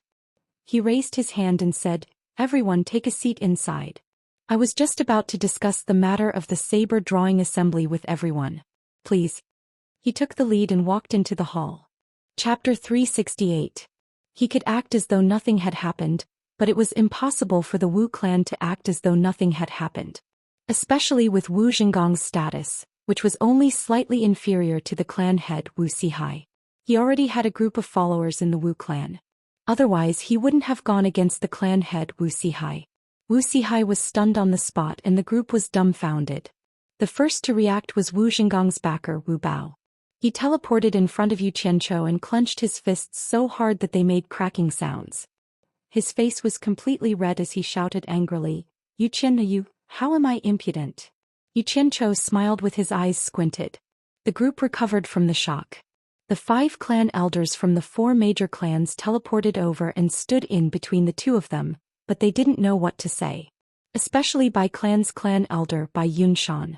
In terms of seniority, Yu Qianzhou was their clan's senior. To the other 3 clans, it wasn't an overboard thing to disobey the teachings of their ancestors from 2,000 years ago. Therefore, now that Yu Qianzhou had killed a Wu clan elder, Bai Yunshan was the most embarrassed. He couldn't help, but he couldn't not either. After all, Yu Qianzhou was backed by his clan's proud ancestor. But it wasn't right for Yu Qianzhou to kill someone without a reason. Bai Yunshan guarded against Wu Bao and asked Yu Qianzhou, why did you kill Wu Xinggang? If you don't give a reasonable reason, I'm afraid the Wu clan won't tolerate you. The 4 clan heads looked at each other and didn't say a word. It was better to let the 6 clan elders handle such a troublesome matter. Reason? There were plenty of reasons. Yu Qianzhou sneered, You are Bai Yunshan from the 4 major clans, right? Bai Yunshan frowned and nodded, Yes. Good. I didn't tell you my identity before, but I believe you have guessed it. But will tell you now. Yu Qianzhou cupped his fists and bowed towards the Fey Ghost region and said, My master is the world's #1 expert, the Fey Ghost region's punishment enforcer, a late-stage soul formation cultivator by Changchun. Yu Qianzhou was ordered by my master to handle some matters. Now that I have met my master's descendant, the Bai clan's descendant, should greet him respectfully. Although everyone already knew Yu Qianchou's identity, the shock they felt when they heard it from his mouth was indescribable. Bai Yunshan and Bai Shouji were so moved that their lips were trembling. Without saying a word, they obediently walked to Yu Qianchou and knelt down. Bai Yunshan sincerely bowed and said, "The descendants of the Bai clan are indebted to our ancestors, allowing us to survive for more than 2,000 years. We dare not forget our ancestors." Descendant Bai Yunshan and son Bai Shouji kowtowed to Mr. The two of them immediately kowtowed as soon as they finished speaking. They were still extremely excited. The reason why the two of them were so excited was that Yu Qianchou's words had stimulated the proudest part of their hearts. Who in the cultivation world dared to claim to be the world's #1 expert? The ancestor of the Bai clan dared to do so. Who in the world could control the demon ghost domain where demons and ghosts roamed freely? It was their ancestor. How many cultivators of the late deity stage were there in the world? Their ancestor was one of them. The glory of their ancestors would naturally shine on their descendants. The two of them could not help but be excited. After kowtowing, father and son were still kneeling there, waiting for Yu Qianchou to wake them up. Yu Qianchou graciously accepted their greetings. Then he looked at the other 3 clans and said, "After all, the 3 of you are not my master's bloodline descendants. Although you all follow the teachings of your ancestors and regard my master as your ancestor, I dare not ask too much of you. However, if you receive a drop of kindness from someone, you must repay it with a gushing spring. If the 4 great clans are willing to kowtow and pay their respects, then do so now." Hearing this, the clan leaders and clan elders of the Tan clan and the Jing clan also kneeled down and paid their respects. The people of the Wu clan instantly looked at each other. Logically, they should go and pay their respects. However, Yu Qianchou had just killed Wu Xingang. Moreover, he had not given a reason yet. Who could bring themselves to bow and pay their respects? If they wanted to pay their respects, Yu Qianchou could have just given any reason. But what was going on now? Could it be that this kid wanted to break up the 4 great clans? Wu Sihai looked at Yu Qianchou with a gloomy expression. When Yu Qianchou asked the people of the 3 clans to stand up, he suddenly winked at him. Wu Sihai was momentarily stunned. Then he immediately realized what was going on. In his heart, he immediately prostrated himself in admiration. This kid was really something. Not only did he kill Wu Xingang for revenge, he also solved the problem of seniority with Shui Er. His intelligence and ability to respond to emergencies were really outstanding. I have accepted your 3 clans' greetings and confirmed my status with your 3 clans. The Wu clan is not willing to pay their respects to me. Naturally, there is no seniority relationship between me and the Wu clan. Of course. Yu Qianchou looked at the Wu clan and said, "I personally cannot represent my master. This is a matter between me and your Wu clan. Your 4 major clans will still be your 4 major clans. There is no need for you to tie everything together endlessly." The development of the matter didn't exceed Wu Sihai's expectations, but he didn't know that Yu Qianchou had another reason for doing this. It wasn't easy to get the Wu clan's money because of Wu Lixue, but the other 3 clans weren't weak either. He had to find a way to get them to fork out some money. He had already thought it through. Since Bai Chongqun had given the authority to him, the old fellow wouldn't mind if he were to get some money from his descendants. The matter of seniority has been clarified. Now let's talk about Wu Xinggang's matter. There is no hurry to settle everything one by one. Yu Qianchou turned to the other 3 clans and said, "Your 3 clans might be curious why I wanted to kill Wu Xingang. If the Wu clan hasn't forgotten about the reason, you should be clear about it. Why don't your 3 clans ask the Wu clan?" The hall went silent, and only Wu Bao was still panting with rage. In fact, the 4 major clans knew about the grudge between Yu Qianchou and Wu Xingang. They also knew that Yu Qianchou said he would take Wu Xinggang's life. It was just that this matter happened too suddenly, and even the victim didn't have time to react. The other 3 clans might have confirmed the seniority with Yu Qianchou, but they were all flesh and it wouldn't be good to help anyone. I refuse to accept this. Wu Bao roared and looked at everyone. Yu Qianchou might be the old ancestor's disciple, but what right does he have to kill wantonly in my Wu clan? What right does he have? Don't implicate my master. I am only asking you, what right does that Wu Xingang have to kill me? Could it be that he doesn't need a reason to kill others, but others need a reason to take revenge? Tell me, what right does Wu Xingang have? Could it be that just because you are his backer in the Wu clan he can act unscrupulously? Yu Qianchou spoke with an icy cold tone. Wu Bao opened his mouth. He knew that what Yu Qianchou said was the truth and everyone knew about this matter. Wu Bao didn't know how to refute. Most importantly, he couldn't reason with Yu Qianchou and he couldn't use force either. Be it reasoning or forcing logic, Yu Qianchou had never been afraid of anyone. Yu Qianchou stared at Wu Bao and spoke in a deep voice. I don't wish to have any impulsive conflict with the Wu clan. Since you don't accept me, I can make an exception and bring you to the demon ghost region to meet my master. I will let my master decide the right and wrong. I wonder if my master's words can convince you? Hearing that they were going to meet by Changchun, everyone's eyes were fixated on Wu Bao. It was unknown if they were envious or worried, but Wu Bao was instantly speechless. This matter will be put aside for now. After I settle the matter that my master instructed, my master and your ancestor will decide the right and wrong of this matter. What do you think? Yu Qianchou looked at everyone and asked. I agree. Wu Zhen took the lead to agree and Wu Rui nodded as well. Wu Sihai naturally didn't have anything to say, let alone the other Wu clan's elders. Finally, the 4 major clans decided to put this matter on hold and wait for Bai Changchun to handle it. Yu Qianchou nodded and said, all right, since everyone has agreed, we will put aside the grudges for now. That saber drawing meet still needs to borrow your Wu clan's venue, and we will need your Wu clan's help for this matter. Let us discuss this matter first. Chapter 369. The holding of the saber drawing ceremony could be said to have set off a huge uproar in the cultivation world. A treasured saber from the Eastern Holy Land. This gimmick alone was enough to attract people. What kind of place was the Eastern Holy Land? It was an ancient battlefield where ancient spiritual treasures had been used for generations. No one knew how many mysterious things were left there.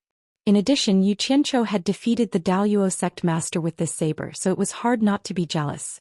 The major sects gathered their masters and counted the spirit stones in their storage. They were all full of confidence and prepared to get the saber back. Some small sects that were not strong enough also asked their ancestors to help. Some small sects that did not have enough spirit stones even borrowed money from everywhere to give it a try. Who wouldn't be tempted by a mere 10 million spirit stones that could possibly be exchanged for a spiritual treasure? After all, the saber was very strange. It was not something that could be obtained by someone with a high cultivation level. Luo Qingtian's cultivation level was high, right? He still could not take it away. Yu Qianchou's cultivation level was not high, right? He still chased Luo Qingtian everywhere with the saber in his hand. For a time, no one in the cultivation world mentioned the fact that Yu Qianchou defeated Luo Qingtian. Everyone was concerned about who could take the saber away. It was very likely to be a spiritual treasure. Whoever got it, even if they did not have the fortune to enjoy it, they could still auction it at the Wu clan. That would be a big profit. At this time, Yu Qianchou released important news to the outside world through the 4 major families. Yu Qianchou, I'm really ashamed that I have alarmed the entire cultivation world because of this small matter. Good things come in pairs. I am willing to take out the other treasured saber for the saber drawing contest. Both sabers will be drawn at the same time, so that those who have the ability to get this saber will not return empty-handed. The cultivation world was shocked again. Some people felt that there was no hope for 1 saber, then there was much more hope for 2 sabers. Therefore, all the sects were actively preparing spirit stones. Big sects like the Fuxian Island and the 10,000 Demons had many talents and strong financial resources. They were even more prepared to get the 2 sabers in one go. The East Sea was far away and the blue waves surged to the heavens. Seabirds soared on a lonely island in the sea. It was unknown when many more buildings had appeared between the mountains, but on the waist of the highest peak on the island, there was even a grand palace that was neither too big nor too small. The island was a nameless island, but the palace was called the Limitless Palace. Therefore, the island was also called the Limitless Island. The owner of the Limitless Palace was none other than the father and son of the Yan family who were forced to flee overseas. Within the palace, Yan Bugui was at the entrance of the terrifying crypt, anxiously pacing back and forth with his fists clasped. Her mournful howls could be heard coming from the crypt, and the sound was extremely heart-wrenching. Yan Bugui was so anxious that his forehead was full of sweat. He stopped in his tracks and leaned against the entrance of the crypt, tears streaming down his face. After a long time the screams stopped, but heavy breathing could still be heard from inside. At this moment, 7 people dressed in distinctive clothing walked out one after another. All 7 of them were drenched in sweat as if they had been soaked in water. The leader was a burly man with a leather waistcoat and a black cloak. His bare arms were drenched in sweat. Seeing them come out, Yan Bugui rushed over and pulled that man, asking anxiously, "State Preceptor Man Hu, how's the star chasing?" The man called State Preceptor Man Hu let out a long breath and nodded. "It's a success.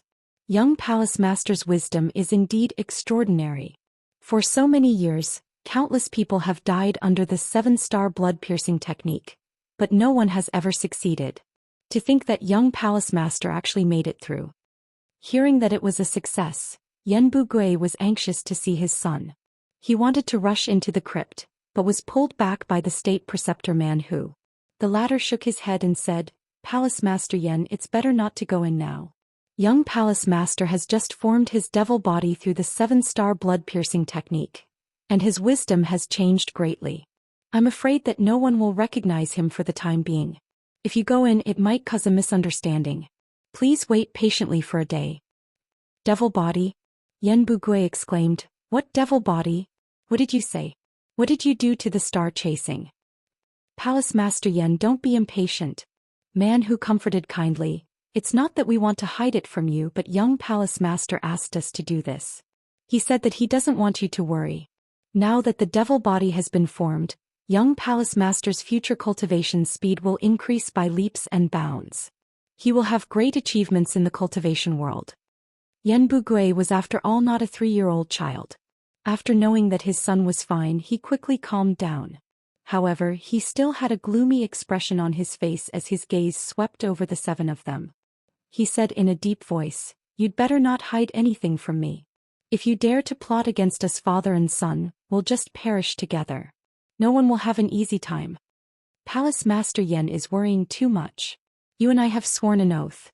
We will help you unify China's cultivation world, and after we succeed, you will use the entire China's power to help us find the star bead. After that, we will have nothing to do with each other.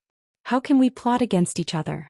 Man Hu patted Yan Bugui's shoulder and said, "Palace Master Yan, let's go out and talk. I will tell you everything in detail." Yan Bugui waved his sleeve and left angrily, leaving the 7 people looking at each other in dismay. These 7 people were originally 7 martial brothers. They were all disciples of the same master. Man Hu was their martial brother and also the Dirong Empire's imperial teacher. Eldest martial brother, he is just a stray dog. If we did not save him, he would have lost his life. He is only a crossing tribulation middle stage cultivator, yet he dares to vent his anger on us crossing tribulation late stage cultivators. He must be tired of living. I don't understand, why do we have to rely on him? Could it be that our country's cultivation world combined can't defeat China's cultivation world? The 7th martial brother, who was ranked last, transmitted his voice. Man Hu glared at him and transmitted his voice back. China's cultivation world is deeply rooted in xenophobia. Even if we join forces and conquer it, we will face long-term troubles. We will not be able to organize an effective force to find the star bead. This Yan father and son, especially that Yan Zhuixing, are the number 1 sects in both the righteous and demonic Dao. They also have some power in their hands. They are good targets for us to use. In the future, don't talk nonsense like this." Man Hu finished speaking and turned to leave. The 6 looked at each other and silently followed. In the main hall, Yan Bugui had already dismissed everyone and stood with his hands behind his back. Man Hu came out from behind and immediately laughed. "Palace Lord Yan is still angry?" Yan Bugui turned around and said in a deep voice, "Man Hu, what is going on?" Man Hu slightly smiled and directly asked, "Palace Lord Yan, have you heard of the demonic Dao?" Yan Bugui coldly snorted. "This old man comes from the number 1 sect of the demonic Dao, 10,000 demons. How can I not know the principles of the demonic Dao?" No, Palace Lord Yan misunderstood. I am talking about the ancient demonic Dao, which is even more ancient than the ancient era. It is not the current demonic Dao of the cultivation world." Man Hu said with a smile. "Ancient? That is at least a few 100,000 years ago.